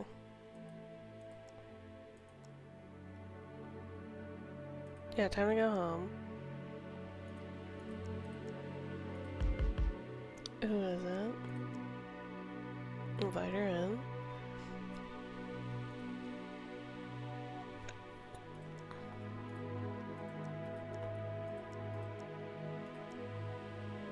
Which makes you blush. Never before has a visitor parted their derriere so skillfully on the corner of this desk. You hope that the cigarette butt the stranger has just sat on won't leave any difficult stains. The dress looks expensive. When she starts talking, her voice is smoky and full of promise. My name is Dahlia Marsh. I'm looking for a private investigator. I was told you were one of the best. Kiss her hand. You kiss her hand and waggle your eyebrows in the same manner you've seen so often in classic movies. This woman moves in higher circles and is used to luxury. You can tell by the strong smell of caviar she gives off. Ew. If you play this right, you might even be able to increase the fee for this case. Keep flirting. Nothing is quite as attractive as a heroic private investigator, you think to yourself, while at the same time secretly trying to remove a piece of spinach lodged between your teeth. What's a smart lady like you doing in a disgusting office like this? This is your office, Dahlia replies, bemused. You smile and nod slowly. Damn, I should change the subject quickly. Pay her a compliment. You lean forward and look deep into her eyes. You compliment her on her eyes. You lean forward. Your visitor looks at you expectantly. Ma'am, if you don't mind me saying, you have the most beguiling eyes I've ever had the fortune to look into. I can't get enough of them. Dahlia absentmindedly touches her cheek, a smile pulling around the corners of her mouth. Not bad. Go on about her eyes. Your eyes, you murmur, your eyes are like an emerald green jewel, threaded onto a fine set of burst veins spun over a milky lake.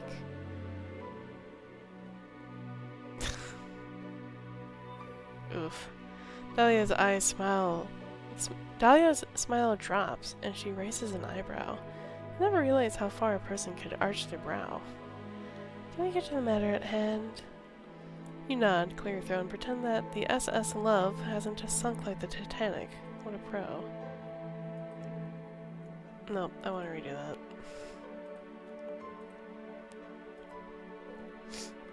Just go for the jugular.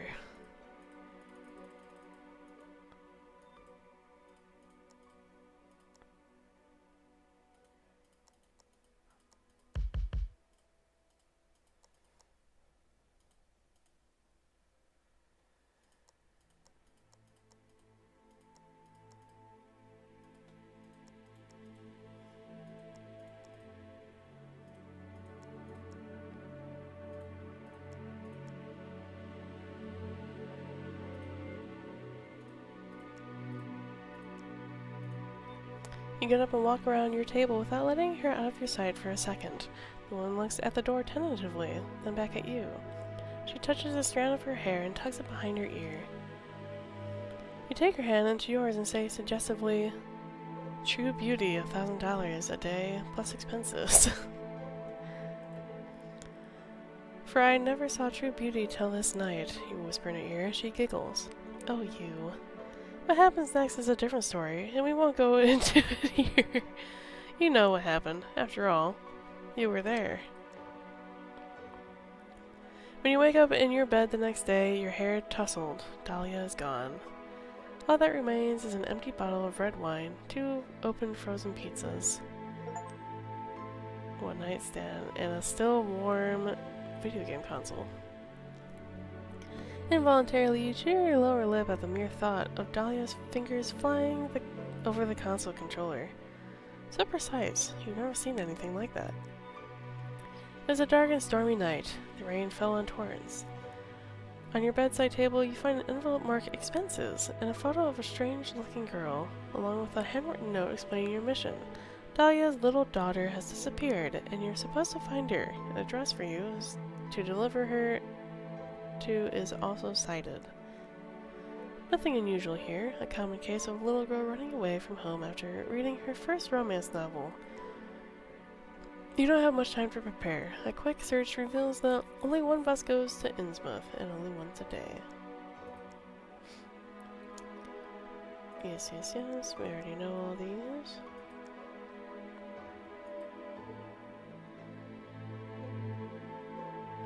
Travel by hitchhiking. Boston, September 22nd. Your fingers gently stroke the banknotes inside your coat as you leave your apartment at dawn. Only over your dead body will you waste this money for actual expenses. You never had good experiences with public transportation, so you decided to give hitchhiking a go. At this time, you usually still roll around in bed, restlessly for another 2 hours or so. You're at a park and ride area, which is located at an intersection of 2 country roads. This is where students and low-income earners meet to share the fuel cost of a long trip, and you often see nomads and vagabonds trying to catch a free ride. You're confident that you won't be put in the last category, at least not today. Low clouds hang in the Boston sky, the air is gray, cold, and wet, and the progress of your mission depends on the charity and compassion of strangers. Your mood is optimistic. You've got a good feeling about this. The secret is to make a good impression, so as to not scare away any potential opportunities. It's best to hide your true character until you're in the car. This is definitely going to work, you confidently say out loud. People close to you give you some worried looks. A little girl whose family has just parked their fully loaded van points wordlessly at you. Your mother takes note of you and turns up her mouth. "Look, Mom! A poor person!" The little one finally delivers her verdict cheerfully. Poor? That's really an exaggeration of the facts. And on top of that, rude. Explain to the little girl the difference between being poor and a freelancer? No, kids. Kids do not understand the complexity of adult life, the sacrifices one has to make for an exciting life as a not very successful private detective. Soon the child loses interest in you and runs back to the parents. It's time to consider the options. 3 other hitchhikers have positioned themselves at an exit of the parking lot. A student couple and a punk with a towel on his shoulders. Every now and then a car stops and the driver winds down the windshield to have a few words with them. You join them. These people seem to be experienced hitchhikers. Ooh.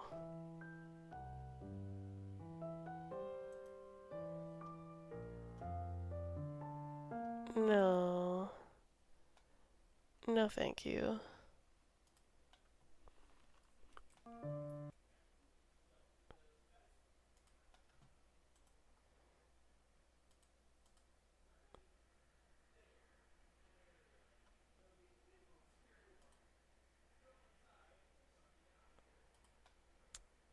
Thank you, but no thank you.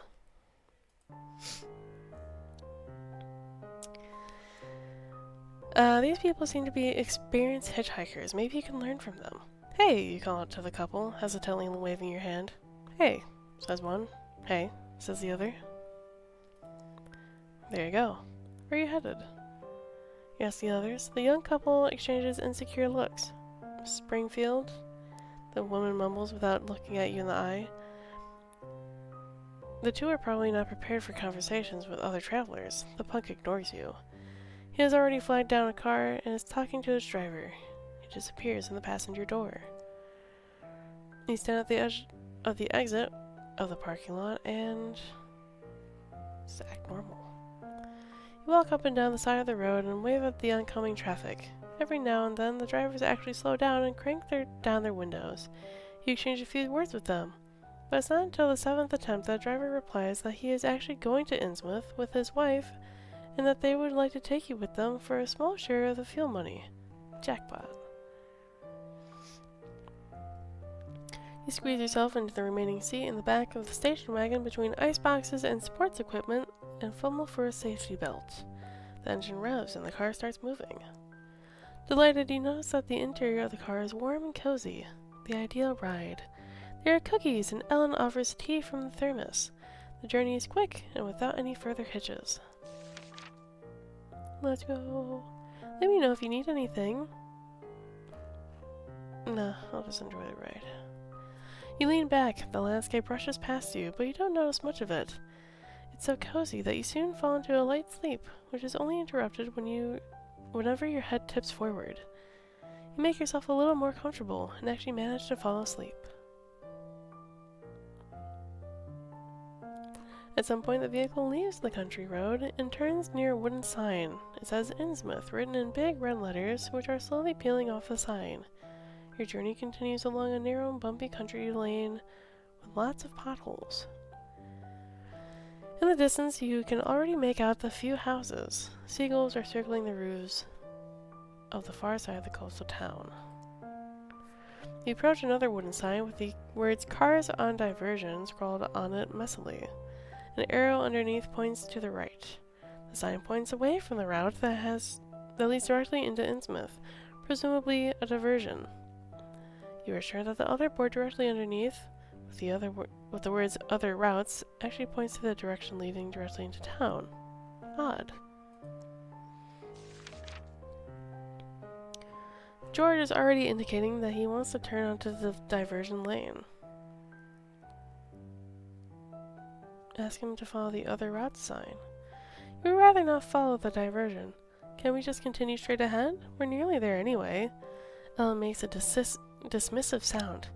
Oh no, I don't think so. Not breaking the rules. I know how it goes. We'll end up getting a ticket and George will be grumpy all weekend. Yeah, George grumbles and turns to follow the diversion. The vehicle turns off to follow the diversion route. An even bumpier path leads you not to the city center, but to what, with only a great deal of goodwill, could be called a parking lot. The road stops right at the entrance to the parking lot. Above the entranceway, another makeshift wooden sign reads, Innsmouth Park and Rest Area in red paint. Free! We wish you a pleasant stay. You can't help but feel disturbed. Look skeptically over the welcome sign. Someone clever once said that 5 exclamation marks are a sure sign of an insane mind. Uh-oh. A theory which is regularly confirmed by 90% of all online text posts. If the author of the sign really works for the city, you don't get the sense that they care too much about professionalism. Thanks, brain. Perhaps you should move your PI offices to this place. A big splotch of paint splatters onto your windshield. Ellen squeals loudly. Damn it, George grunts. He turns on the windshield wiper, and the gelatinous mass spreads even more across the windshield. There seem to be sticky bits in it also. Oh, George, how are you going to get rid of this? A tree resin. That's what it is, right? Can you still see anything? Yes, yes. George leans forward to try and squint through the red film in front of him. This parking lot seems to be popular. It is only after 10 minutes that Ellen spots a space into which the car fits. This is so stupid. I bet the locals also park their cars here, George keeps grumbling. But they mean well. It's a nice gesture, isn't it? Ellen looks at you imploringly. Yeah? You agree with Ellen, George starts to giggle. Oh, great, Ellen says dismissively. Now the two of you are conspiring against me. George touches Ellen tenderly on the arm and kisses her nose. Eventually she starts to giggle also. What? Okay, let's settle the finances, George suggests, all businesslike, as soon as you step out of the car into the dusty parking lot. Finances? You're disgusted. One moment you're sure that this nice couple had taken you along out of the goodness of their hearts. You deemed it a cosmic sign for your righteous mission as the defender of the law. Now you realize it was a stone-cold profit-seeking calculation. It feels as if someone had told you yet again that Santa isn't real. Oh, Santa's not real. What? Something moved. Wasn't it charity and brotherly love that made this nation great? You think simply it's inhumane to demand money for something so trivial as transport. Deflect. Yes, payment, of course, yes. No one just acts out of the goodness of their heart anymore. I mean, that would be ridiculous. You start rummaging in your bag. All of a sudden, you begin to stare at a point somewhere behind George and Ellen. You start gesticulating wildly. Oh, wow! What's that? George lifts an eyebrow. Look, a 3-headed giraffe! You call out in an exaggerated panic while you keep pointing at something invisible at the back of the parking lot. Ellen reacts exactly the way you intended because she covers her mouth in shock and risks a glance over her shoulder. George throws his hands in the air. Good heavens, don't fall for that. It's an old trick from this video game, don't you remember? Ellen turns away from the invisible threat and looks at George helplessly. She starts fiddling with her earrings. What trick? The one of the pirates and the islands and the boats. Ellen looks down half embarrassed, half angry, and struggles for words. The two of them seem engrossed completely in a discussion about video games. You use the distraction to disappear into the direction of the houses. With quick steps, you make your way to the town center in the direction of the coastline. Not long ago, the sun was bright in the sky, but already the first wisps of mist are creeping into the streets. The air feels heavier, and the sun can no longer penetrate the fog. Time to think about where you want to go. You slow down, leaning your briefcase against the wall. You start pacing along a quiet alleyway. You've got an important choice to make right now.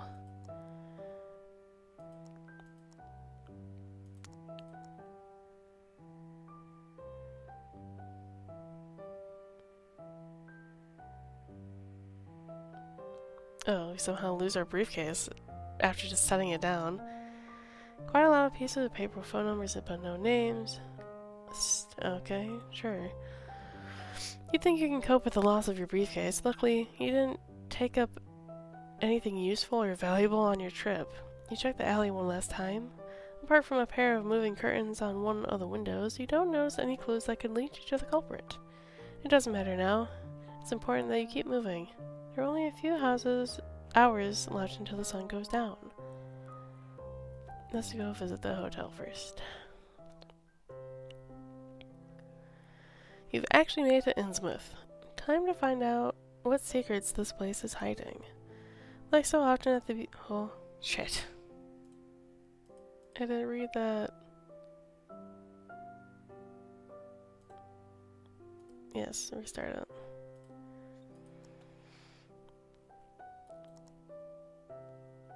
Even from this distance, you can already see the pointed roofs of the hotel. No, I feel like I still missed something.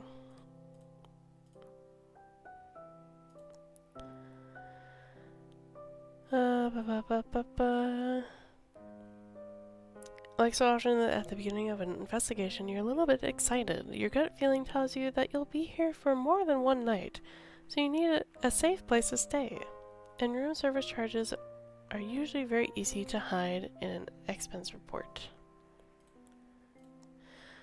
Even from this distance, you can already see the pointed roofs of the hotel, which was rated on the internet as the, quote, best hotel in the state. Reassured by the reliability of these online reviews, you head south towards the old town. Walking along the increasingly uneven paved path, you begin to notice some strange statues. As you keep walking, it feels as if these strange fish and sea creatures begin to surround you. None of this was in the online reviews. You start feeling uneasy.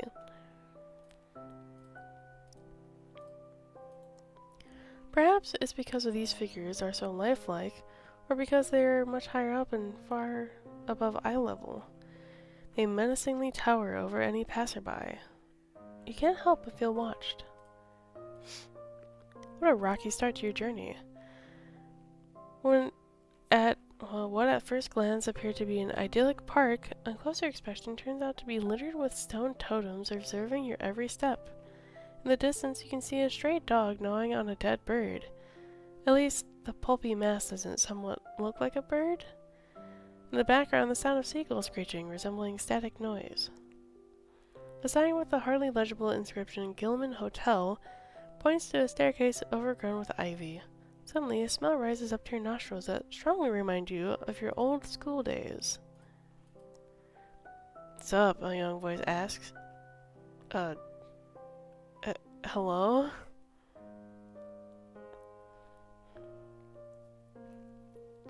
During your initial survey of the surroundings, you managed to miss 3 figures standing on the stairs. In front of you, in this very unusual city, a very typical picture presents itself. Loitering teenagers. The girl who just talked to you is leaning against the railing. Her hands are dug deep into the pockets of her hoodie, and her jet black dyed hair only half covers her pimply face. A step above her on the staircase is another girl who must have used the same hair dye as her friend. She either hasn't noticed you or simply isn't interested in anything taking place outside of her phone screen. Right in front of you is a small, spindly boy who looks much younger than the other two. He stands out from the others for another reason. His very peculiar style. A shock of platinum blonde, almost white hair stands out in all directions and could offer a comfortable home to a family of birds. His clothes are rather atypical for his age. A dirty mud green shirt, at least 2 sizes too big. His idiosyncratic look is rounded off by pinstripe trousers with suspenders hanging down on the sides and a kind of frock on top of it all. His coat appears to be of higher quality than the rest of the clothes, with golden embroidery adorning the heavy velvet. The strange boy looks at you with big, bright gray eyes. His whole body seems to be trembling, as if plagued by electric shocks. For some reason, he now leans over to sniff at you. Can I help you?" You ask, unsure of what's going on. The kid comes closer and starts patting down your clothes. Confused, you look at the older girl who's talking to you earlier. "Oh, that's just Larry," she says by the way of explanation. Now, Larry is digging around in your pockets. You try to make him stop, but his little dirty fingers manage to pinch something from you. He then quickly runs off into the undergrowth. "What the hell, Larry?" "You are?" "I'm Liz. This is Henrietta. The goth Liz points with her thumb to the girl next to her. Making contact with aliens. Successful. And they even talk English. Hardy har har. You ponder whether to spend some of your valuable time with kids. Drugs are bad. What are you kids up to? That's right, small talk. Kids love that. You put your hands into your coat pocket and bend slightly over to the side. What are you kids up to? Liz puts her hands back into her hoodie. Chillin', man. Just hanging out.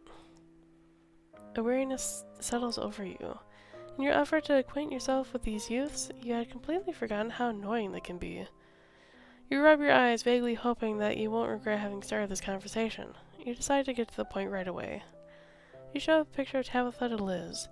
The girl's eyes widen. Whoa, dude, gross. Super ugly. Whoa, Liz, pot kettle black. You know what puberty can do to you? Do you know her? She's gone missing.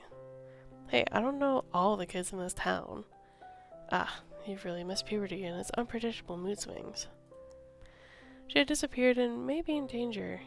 You may feel too cool and hip to care, but this is a serious matter. And anyway, nothing is more hip than sharing information with a private investigator. What? Liz crunches up her face, almost as if in pain. She seems to consider how much social status she's losing simply because she's talking to someone who uses words like cool and hip. Your skillful torture methods work. Well, I think it would be smashing if you could really help me out. Really radical. Liz simply can't take much more of your youth speak and caves in. Hey man, lots of people go missing here, chill. Liz offers you a cigarette. Thank you, but I really need to solve the case. Liz disapproves. You gotta cut yourself loose from the restraints of the man. She points to a lighthouse in the distance, or perhaps the moon? They're in charge of everything. We're only puppets in their sick power games. They fogged up people's heads with their smoke screens. They're after us and our brains, and people line up like lemmings. But I'm too smart for this. I'm not one of the sheep who will show up for the slaughter voluntarily. Like the mayor.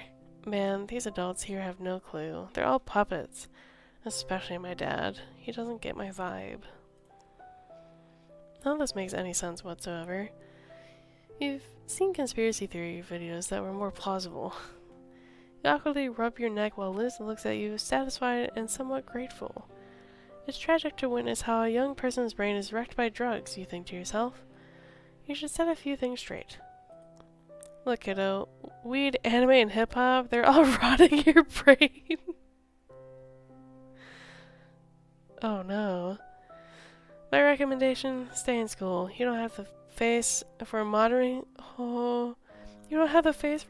career no matter what mommy says?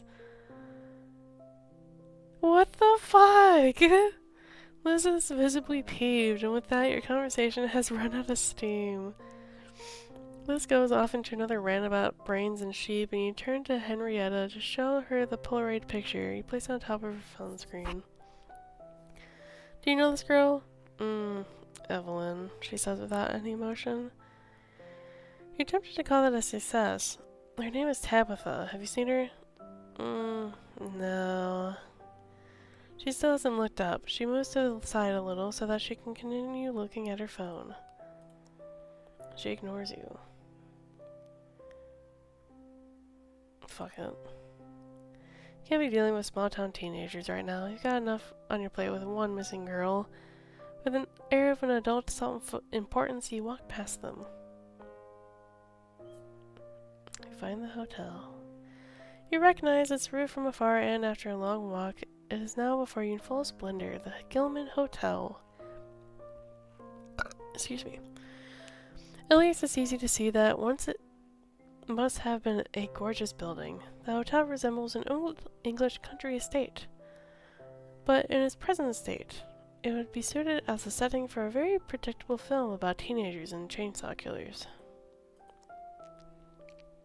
Why not? Wild and weathered ivy has a firm grip on the walls and obscures the details of the richly decorated facade. A gallery of gargoyles melted into unreal shapes by acid rain and acidic pigeon droppings lines the roof. The many window panes have been neglected for years. Only in a few places has a small area been wiped clean in order to see outside. There are 2 cars in the parking lot, a vintage car with large rust spots and a large gray van. The kind of van you've always been warned about as a child.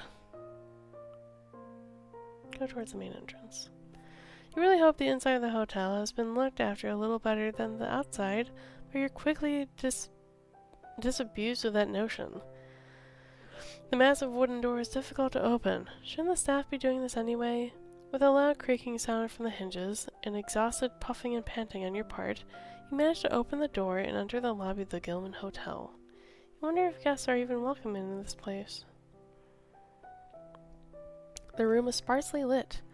There are impressive chandeliers hanging from the ceiling, which, if working, would perhaps not quite give the grand hall back its original splendor, but at least convey more warmth. Your first steps tell you that there are rotten floorboards hiding underneath thick carpet. The green wall paneling and wallpaper also appear rotten and musty. Sort of wet. Oh, hey buddy. Before you let yourself be distracted by the questionable interior design and the associated health issues, you walk purposefully towards the reception desk. A small, greenish creature stands behind the counter. The loudly humming ceiling lamp above harshly illuminates his silhouette and gives his face hard edges. You can make out every individual speck of dust and dandruff on his dark green velvet collar and crooked shoulders. Oh boy. Maybe they should be dimming the lights after all. The figure smiles at you, or perhaps it's more of a grin? His face unsettles you. You lean forward at an angle to get a better look at him. The corners of his mouth reach all the way up to his dried up ears. His smile looks like it's painted on. His beady eyes lie deep in the cavity of his skull and seem to stare into the opposite directions. Has he even blinked? And on top of it all, he smells funny. How may I help? He's startled and takes a step back. Welcome to the Gilman Hotel. My name is Cornelius Gilman III. How may I be of service to you?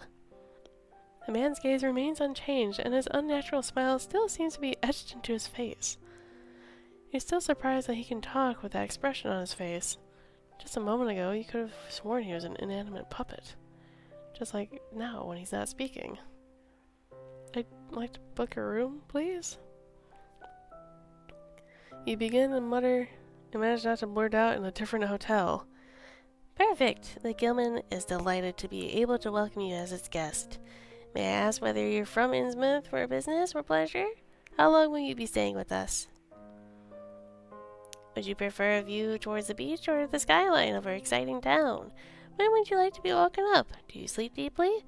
Are you traveling alone? Do you have family? Who knows that you're here? Can it interest you in our spa, fitness, and wellness activities?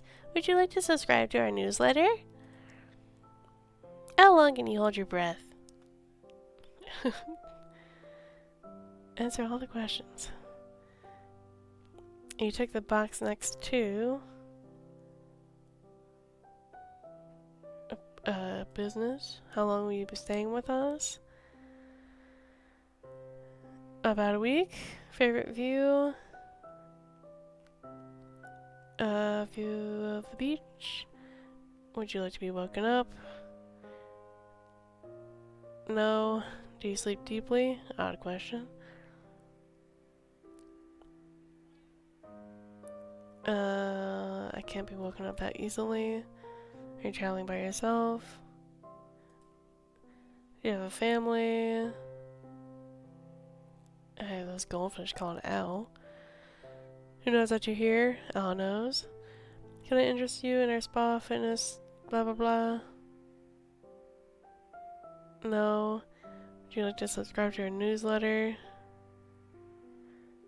I will kill anyone who tries to get me to subscribe to their cursed newsletter. No, no, no. How long can you hold your breath? 30 seconds, 10 minutes. Funny story, I've been able to breathe underwater since I was a child. Are we done now? Can I go to my room? The concierge's expression did not change a tiny bit for the duration of your conversation, let alone did he blink. Thank you very much. That was all I needed to know. Now all you need to do is sign right here. He tilts his strangely shaped head over to the gas register. Impatiently sign with J. Doe, XXX Noob Slayer 555 XXX, your real name, John Doe. Sadly, we're all booked up this season. There's only one spare room. Here's your key for room 666. Enjoy your stay. Of course it is. Why wouldn't it be? You look at the key, which has magically appeared on the counter, then your eyes slowly wander past the man to the wall, where countless other keys are hanging. What now? Go to my room.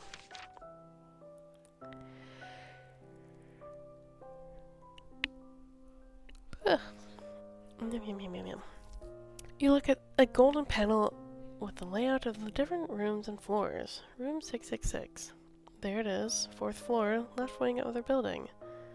You walk up the stairs to the upper floors, but you can still feel the eyes of the concierge on you. Panting, you finally reach your floor. An almost endless corridor spreads out in front of you. At the other end, you can see a figure who seems to be as lost as you are. Didn't the building look much smaller from the outside? You walk down the corridor when you notice the figure approaching you. Your brain is mentally preparing itself for the benign hotel small talk. But wait, it's you?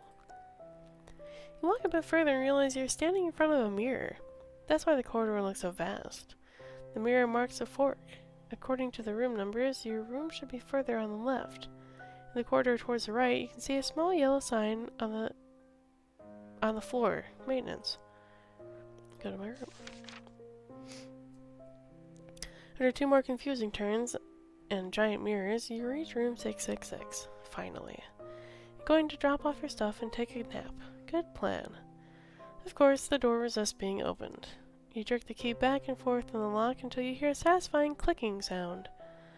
A soothing warmth hits you as you enter the room. Immediately, the synapses in your brain switch to energy-saving mode. The trip to Innsmouth was probably taking more out of you than you had thought. You don't even notice the rest of the room. The sight of the bed makes you yearn for a little shut-eye. That's right, you're supposed to do something else. A little girl needs to be found, and the reward for it needs to be paid into your bank account. It's only when you march to the closet that you realize you have nothing to unpack. After your briefcase mysteriously disappeared, all you have left is a very basic survival kit. A toothbrush and travel bottles of various care products that you had stuffed into your coat pockets in a rush. You go to the bathroom and position your treasures around the sink. A handful of ice-cold water is enough to refresh you. Good thing you didn't go straight to bed. Who knows, you might never have woken up again. Now that you feel a little more refreshed, you leave the bathroom and survey your tiny kingdom. Your place is furnished with only the bare necessities. Your bed is flanked by a chest of drawers. At the window, there is a desk with curved ornaments, and next to the bathroom door, there's a huge, massive dark wardrobe, which extends all the way up to the ceiling. The yellowing floral wallpaper is slowly detaching itself from the walls in some places, and on the wall, you can see a range of paintings with elaborately decorated frames. What do you do?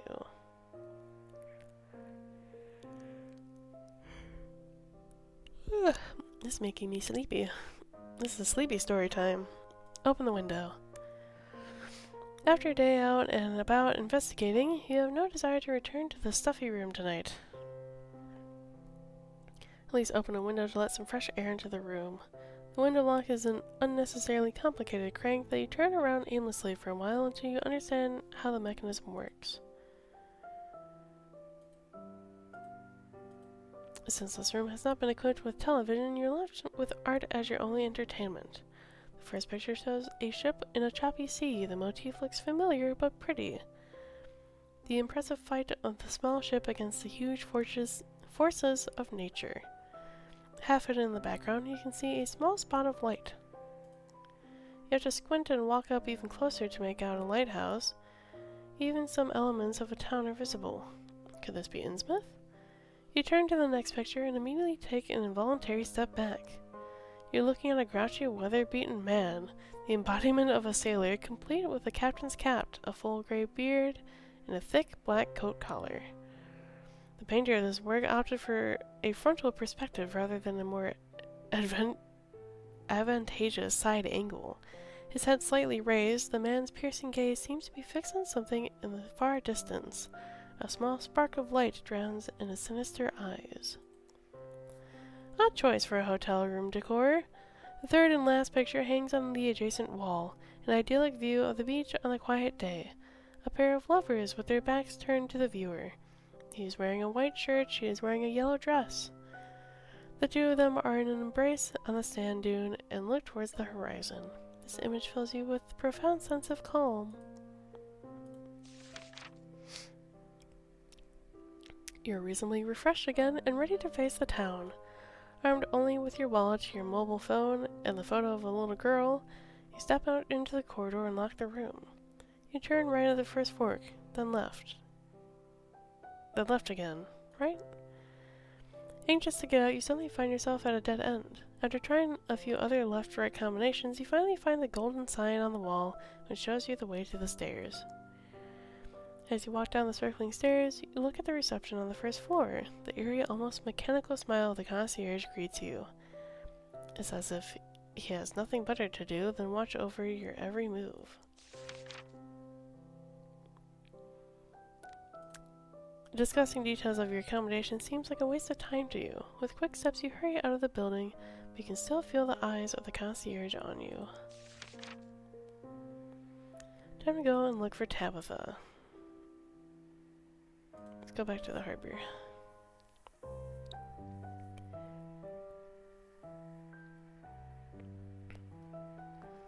We've read this before.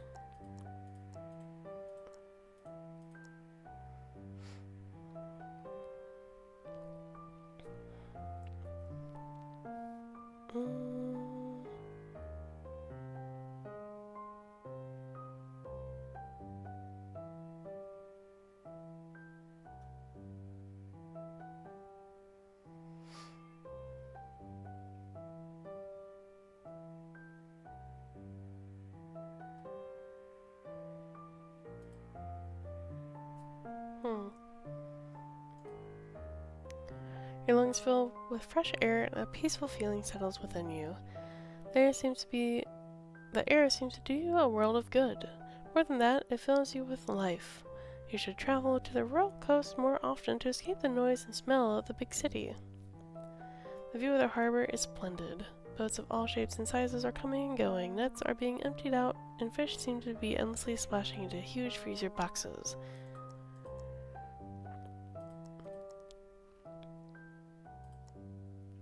Let's go to the lighthouse.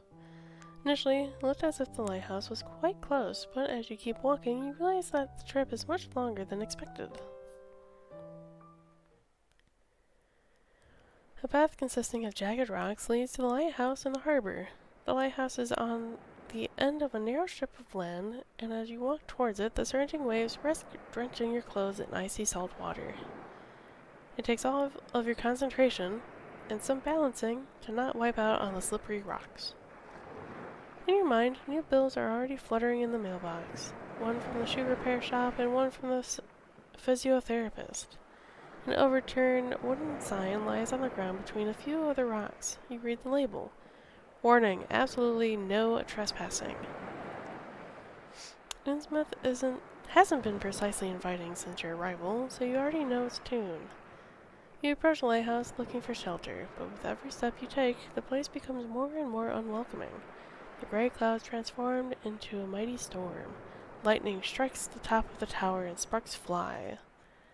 Despite the storm, the lighthouse keeper hasn't put on the signal, so there is no beam of light to guide boats out there safely to the harbor of Innsmouth. Soon you're completely drenched, but you make it at last. You're standing at the door leading inside the lighthouse. Some joker has scratched something into the flaking white layer of paint on the surface of the door. Do not come any closer, they want your body. This sounds suspiciously like danger. You have to be pretty damn stupid to not take this improvised inscription seriously. An old lighthouse holds many potential sources of danger. The rusty structure is about to fall in on itself, as unsafe railings and stairs, and there are just maybe a madman with a shotgun waiting for you. You can consider the dangers that this dilapidated old building may hold. A fragile building about to collapse. UFO nutters with aluminum hats. Sex-hungry, mindless, and naked cultists. House dust, the worst of them all. Not to mention the missing girl that you need to find. Still, how often do you come to a place like this? Almost automatically, your hand comes to rest on the black iron door handle and pushes it down slowly and carefully. The door opens with a crack, giving you a small glimpse into the neglected interior of the lighthouse. Excuse me, darkness. Unsure of what to do next, you peek into the darkness. It's a dark, tall building. A very, very tall and thin building, admittedly. It is highly unlikely that the lighthouse will collapse today of all days. At least, this is what you keep repeating in your mind, like a mantra. You step inside. It's dry, but cold. The icy, stale air cools your shivering limbs even further.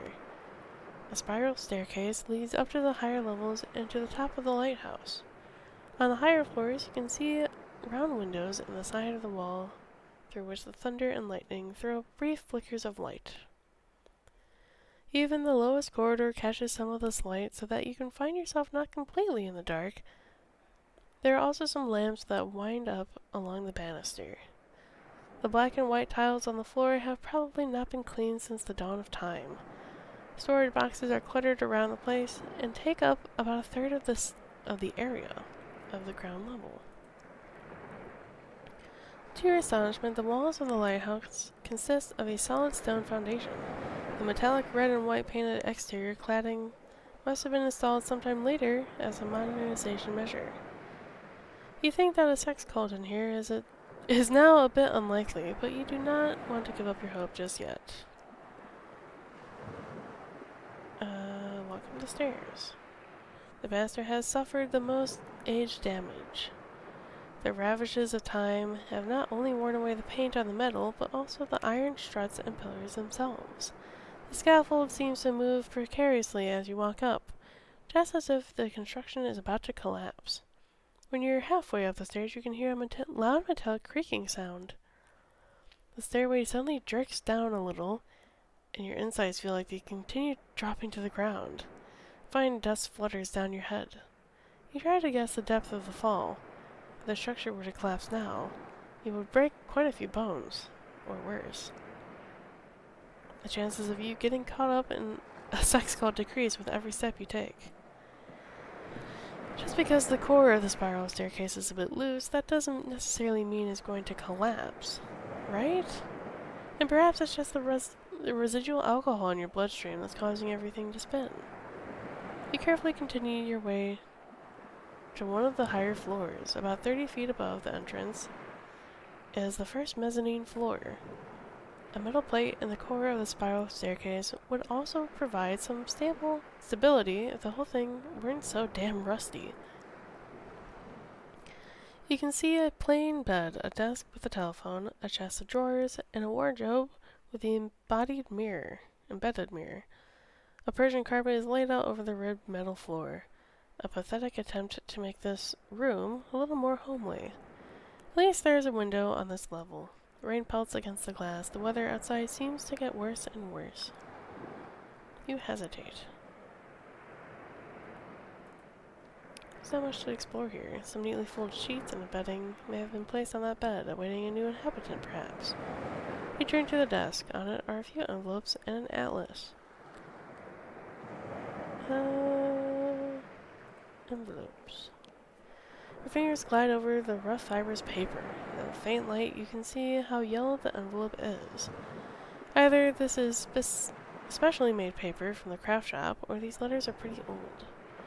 The envelope is not sealed, so you fished out 10 $100 bills and a piece of paper with strange doodles that don't make sense to you. Is that a language? The characters are too chaotic for a normal text, going across in rows and back again. On the back, you find a small text in English, means of payment necessary for the purchase of goods and services, valid from, to, with some doodles instead of a date. Maybe it's art. The only question is whether you're going to pocket the money. Yes. The envelope has not been sealed, not a soul around for miles, and you need the money badly. You briefly try to convince yourself that the money might go off.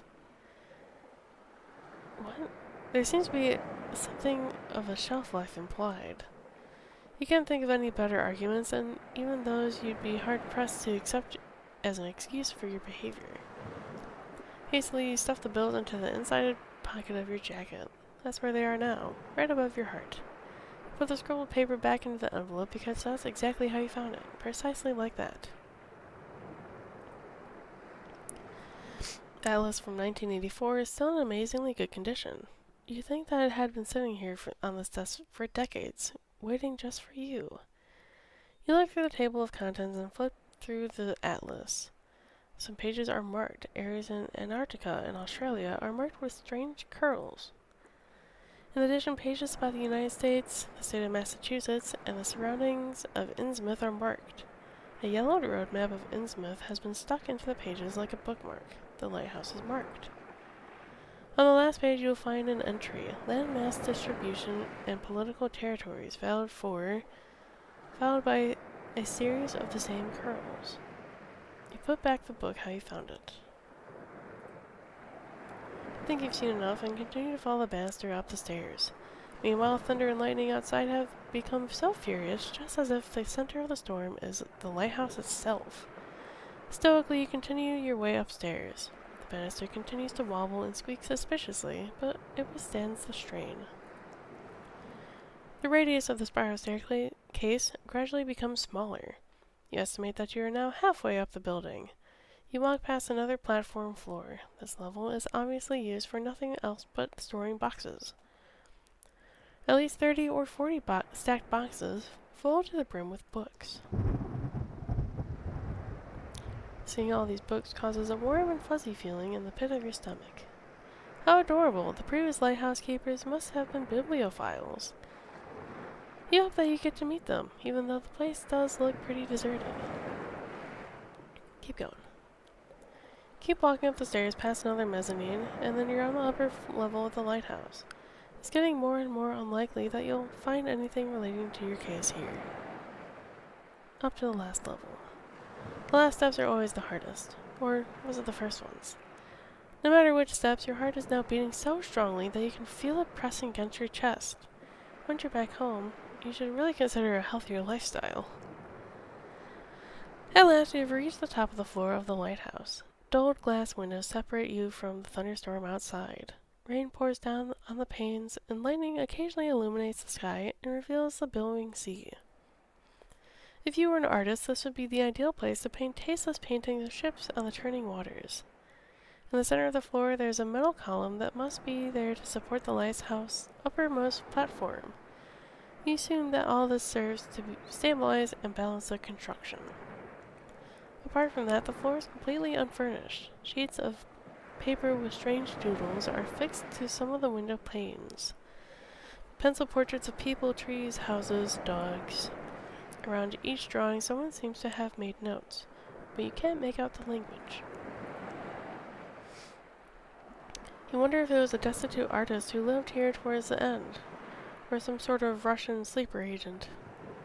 Another ramp leads to the top of the lighthouse, where the actual lighthouse apparatus must be installed. You walk up the steep stairs. You've done it. You made it to the top of the lighthouse. Not in a million years did you think that this job would take you so much not in a million years did you think that this job would take you to such an exciting place in a boring coastal town. There is still a nasty thunderstorm out there, and the lightning keeps illuminating the glass cage in erratic intervals. Spellbound, you look at the roaring waves. They're beautiful.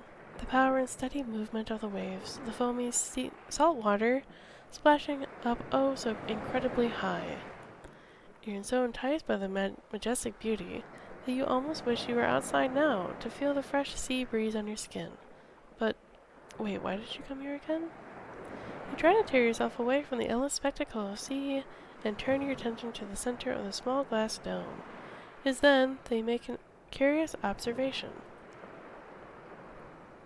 The lighthouse has no light at all. There is no light construction that could rotate in the direction of the harbor or the sea, not even a flashlight on the microphone stand. Where you would expect some sort of electrical machine, there is only a black column of about 3 feet high whose curved forms merge at the top into kind of a marble plate. An altar, a voice in the back of your head informs you. There's a cube on the altar. Intrigued, you walk closer. The material of the cube must be bronze. It glistens dully in the front of the black marble column. The object looks as if it belongs just there. It's perfect right where it is. Everything looks as if it's been made from one piece. The one piece?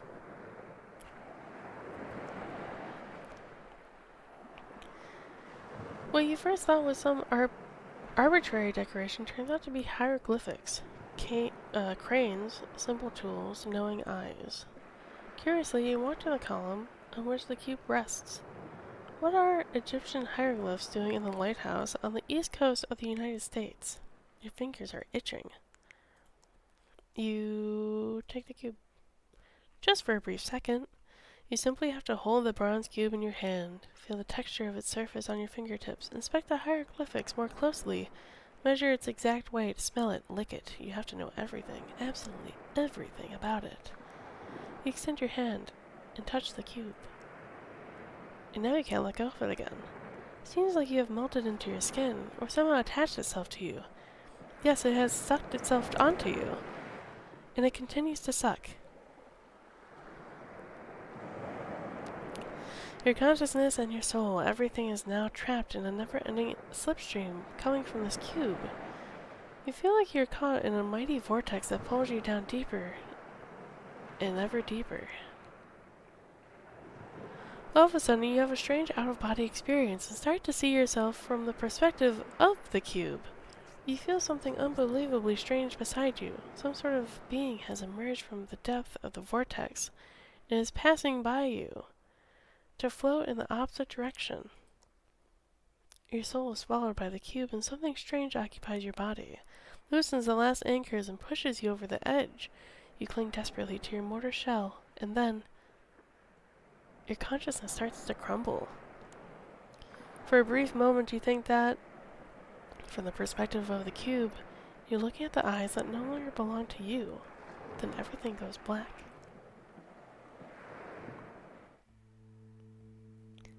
You wake up from your restless dreams. A bright light shines into your eyes.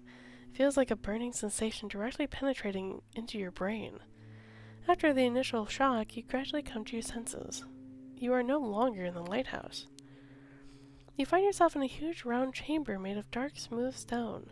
Curved lines adorn the walls and give off a soft fluorescent glow. You begin to wonder how many hours you've been knocked out. Did you have a stroke? No wonder, given all the stress you constantly put yourself under. A sound, a chirping and clacking that vaguely reminds you of insects. It's only louder, and it seems to be coming from directly behind you. Someone's in this room with you. You turn around quickly, trying to find the source of the clacking sound, and you regret it immediately. Hideous, bizarre monsters are lined up in front of you, like on the set of a bad horror movie. They're basically just huge cones of flesh covered in thin film of slime. You instinctively think of slugs or your landlady. Fond memories from a hot evening one August. Mrs. Vanderglort was once again upset about a missing payment, scolding you and at the same time sweating in the yellowish light of the glowing evening sun. on her face and collected on her upper lip. You were completely hypnotized by the sight, which was not conducive to the ongoing rent negotiations. But right now, you have other problems. The flesh cones are a bizarre sight. Your mind is having trouble processing what it sees. At the top of the flesh cones, there are 4 tentacle-like growths, each ending in a different organ. 2 form huge sharp claws that appear to be clicking incessantly. Another one ends up in a jumble of a trumpet-like tubes, and the 4th one forms what you think is the head of a creature. A round organ with 3 eyes, and a set of feelers above and a ring of tentacles just below.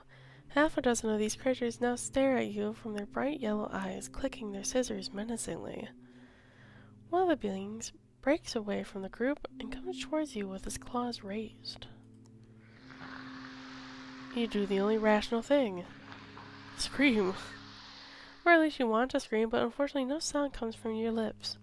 The creature comes closer and closer. The creature moves like a snail. It has no legs, rather its base keeps expanding and contracting. The way it moves is not slow, but that somehow makes it worse.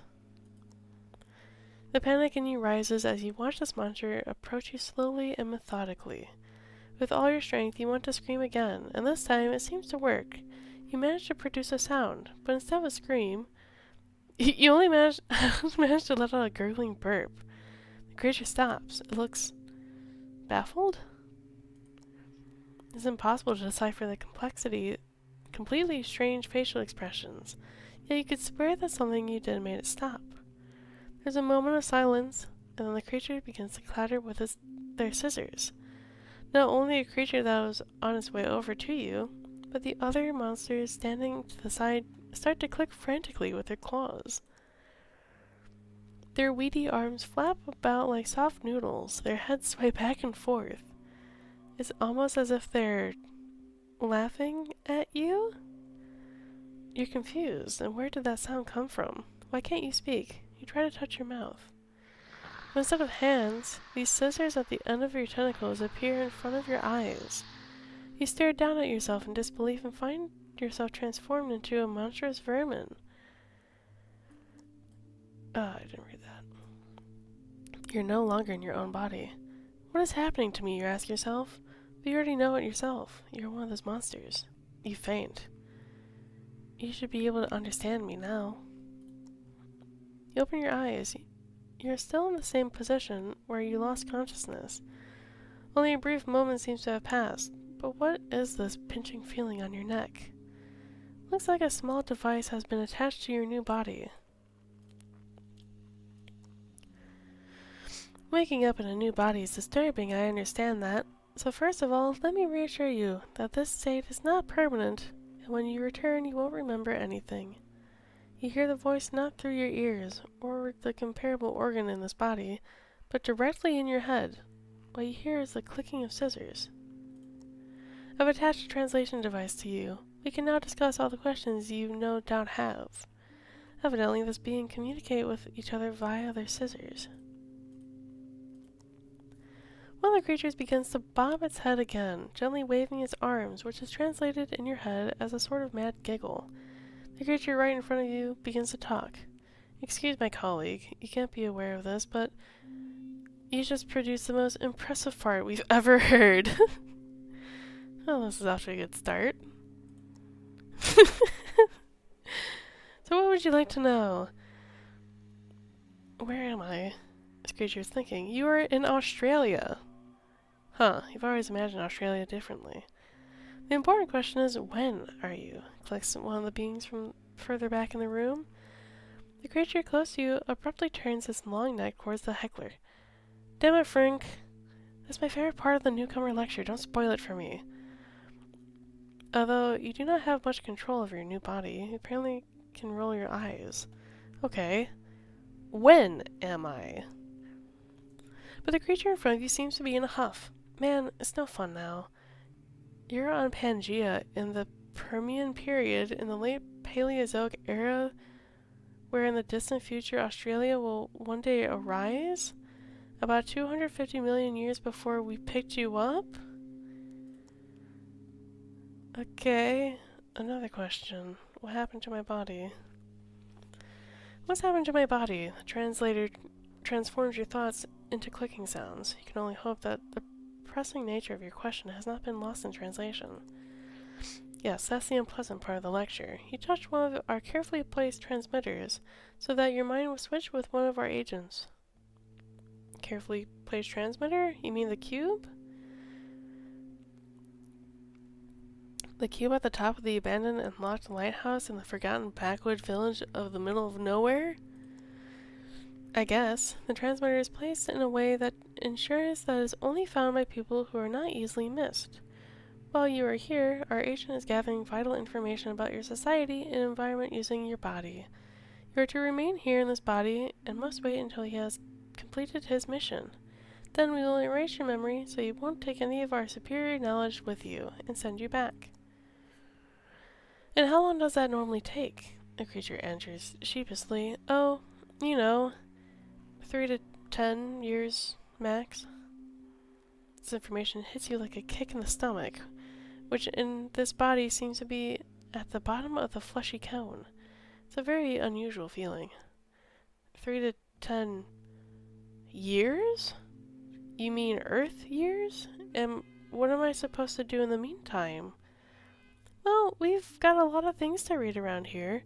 Also, we'd like you to write down your life story for us. An autobiography for the great library preserved for all eternity. A bit of immortality most beings in this galaxy dare not even hope for. Oh dear. But I'm on a mission. I need to find a little girl. People are counting on me. The creature looks at you with something that, even despite the strange facial features, you managed to recognize as skepticism. If your mission was so important, why did you waste so much time in the lighthouse? Good question, actually. You need to accept that your mission is over. Try to use your time here more productively. Who are you? The creature straightens up. We, the translation in your head begins with an air of gravitas. The great race of Yith. We are the wisest species in the whole of the creation. Countless eons ago, but also in the distant future, we made it our mission to gather all the knowledge of the universe. We have sent our agents through space and time to observe and study. When we learned of our own demise in this way, we transplanted our spirits en masse into this form that you now see before you. Your new friend seems to want to do a playful pirouette to show off his body, but since he is resting on a slimy snail foot, the process takes a good 2 minutes. Snazzy, isn't it? So functional and sturdy. His scissors rub against each other, which your device translates as a bashful coughing. Anyway, to answer your question more directly, I am Merton. My colleagues and I are archivists in the Great Library of Pinacotis.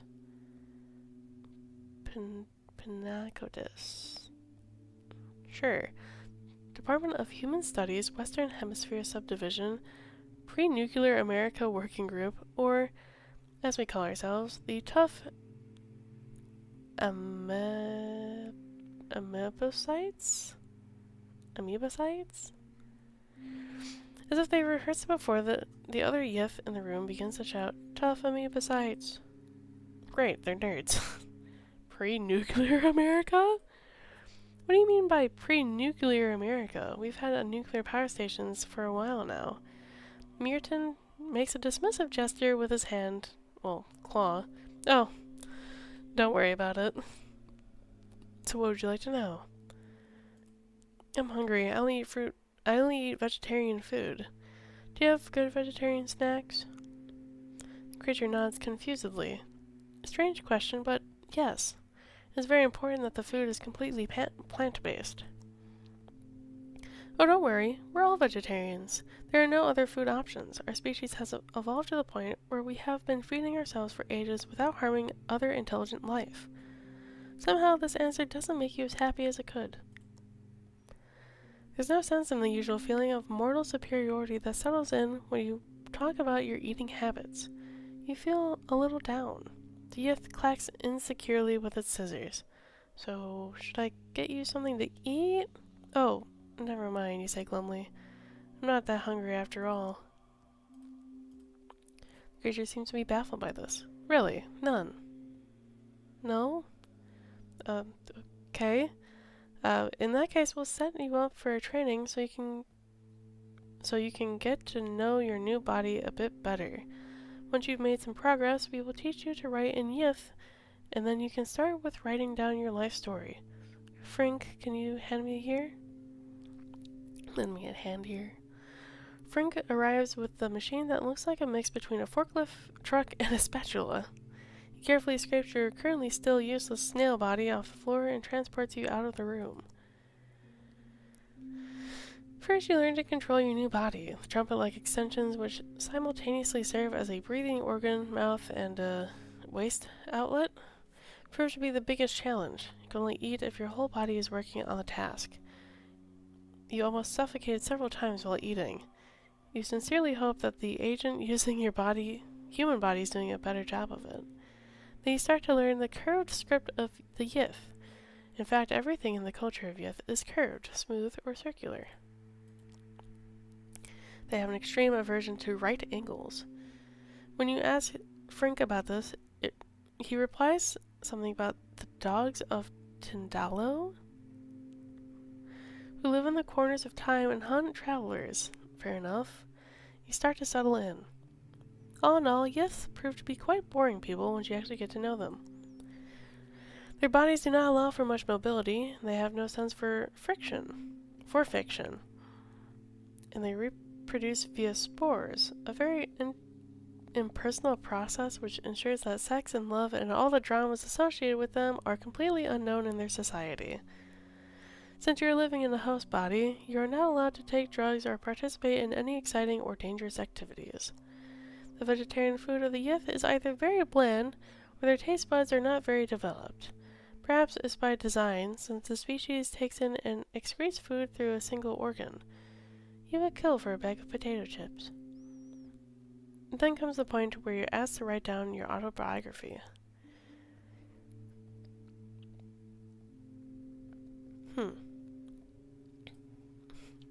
You write a mix between spy stories and adventure novels with a sprinkle of karate.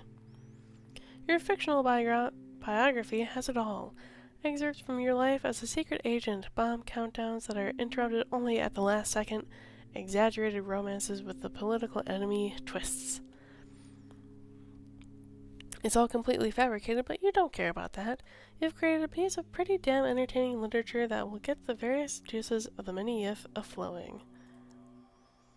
If you regret one thing, it's that there are not enough briefings with the president, scenes with hackers. You give a shrill hoot, the Yith equivalent of a deep sigh. It'll have to do, otherwise you'll end up rewriting the whole thing.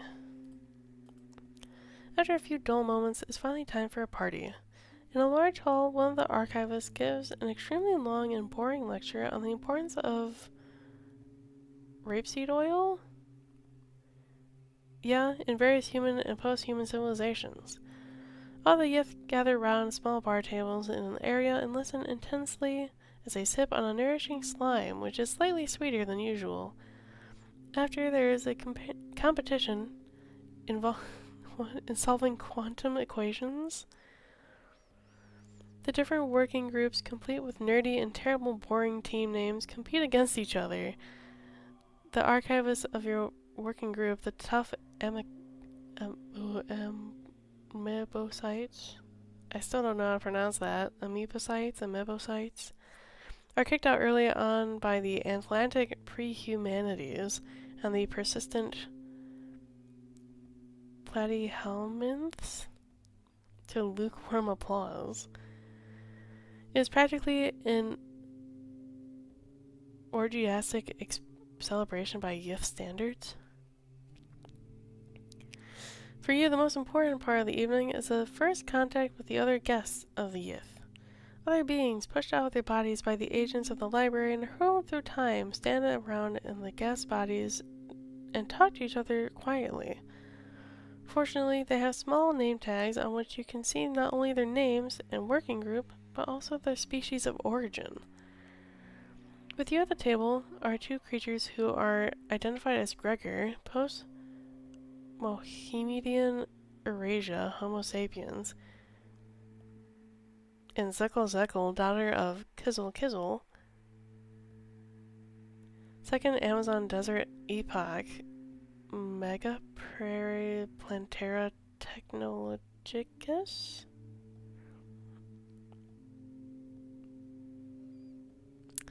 Yet the urgent need to talk to someone to avoid dying of brain hemorrhage due to boredom.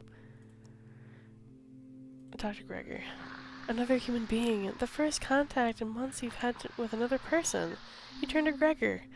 So, hi. It's nice to meet a fellow human being. Where exactly are you from? Gregor's head flaps towards you. He seems to have been lost in thought, but you have the feeling that he is happy to have an opportunity to talk. Is this true? Another human being? I'm so happy to finally be able to talk to a comrade. My name is Gregor Ivashkinov. I'm from Kiev. Gregor's head flops about rhythmically. Comrade? Where are you from? Gregor's upper tentacle briefly twitches. Only a few seconds later do you realize that it was probably an attempt at a tired smile, performed by a person in a body that meets exactly 0 of the anatomical requirements for a smile. Last thing I remember is celebrating Labor Day with my friends. That was in 1980. I was promised that in 6 years, at the very latest, I would be allowed to go home. I'd be able to go on with my life, and I will. Chernobyl, here I come. Luckily, you're currently in a robust yith body, because your human face would be chalk white right now. Don't say anything. Without letting anything on, you listen to Gregor talk about his job in Chernobyl. Security inspector. Impressive. Bringing the family to town, I see. Nuclear power as the energy source for the future. Sure. Comrade. Tell me, Gregor, what country are you from? Gregor appears to be standing up a little bit taller. From the greatest country in the world, of course, the Union of Soviet Socialist Republics. Only now does he seem to be reading your own name tag.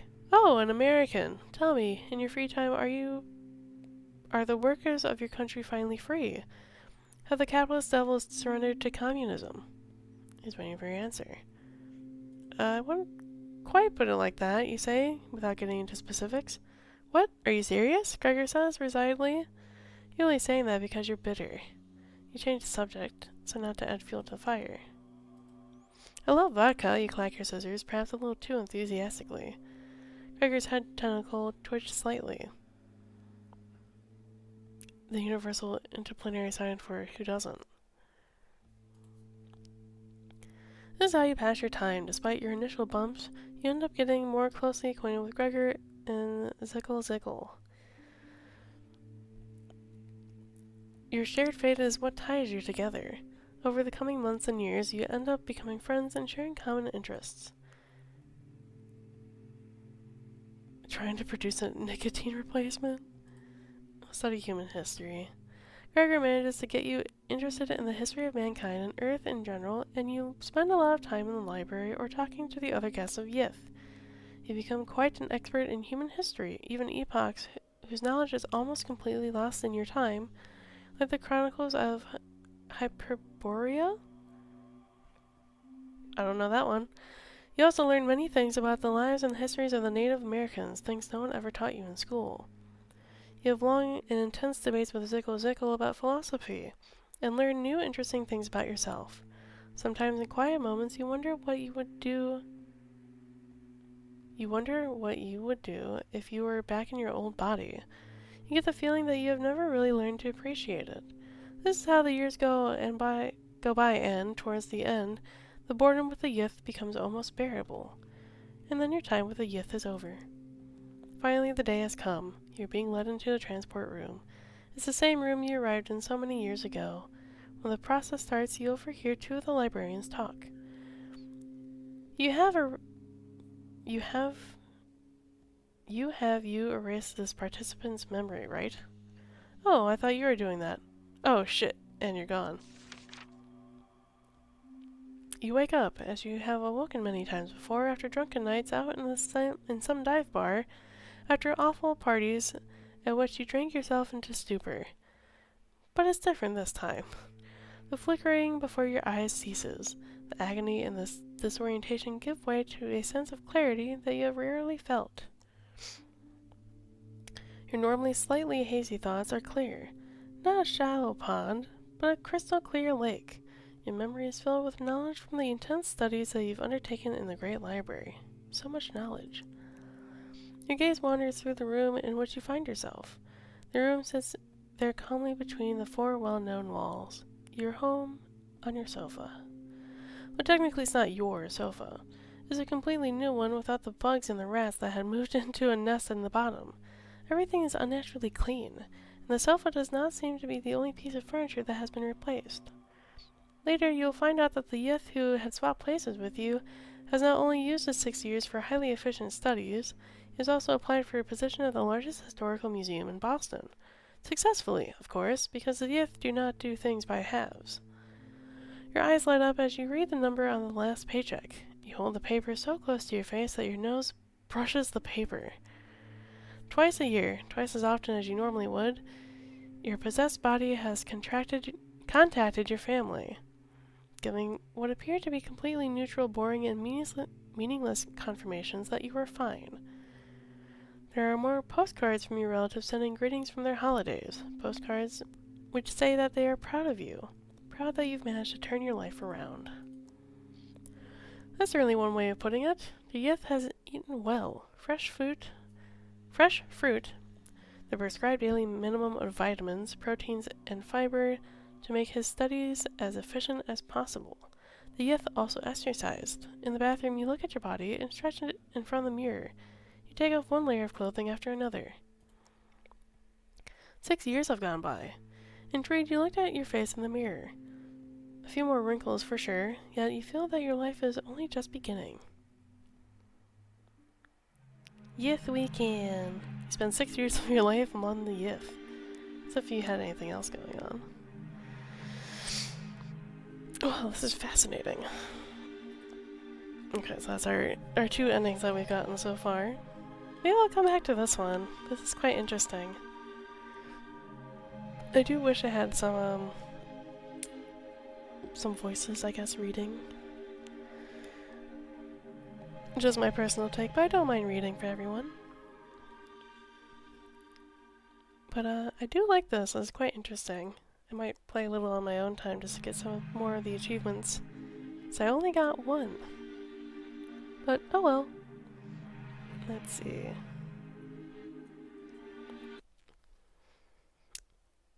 Narrow is still on. Good, good, good. Well, I hope everyone had a good time. Sorry, my voice kind of got shot at some point from reading so much for talking for 3 hours straight. But hopefully everyone enjoyed it. Let's see. Yes, let's go raid narrow. Go say hi to narrow. Go ahead and copy that. I put in the wrong command.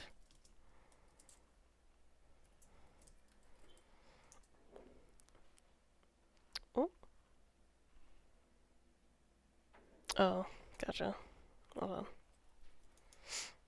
NER0_GH0UL. There we go. Okay, go say hi to Narrow.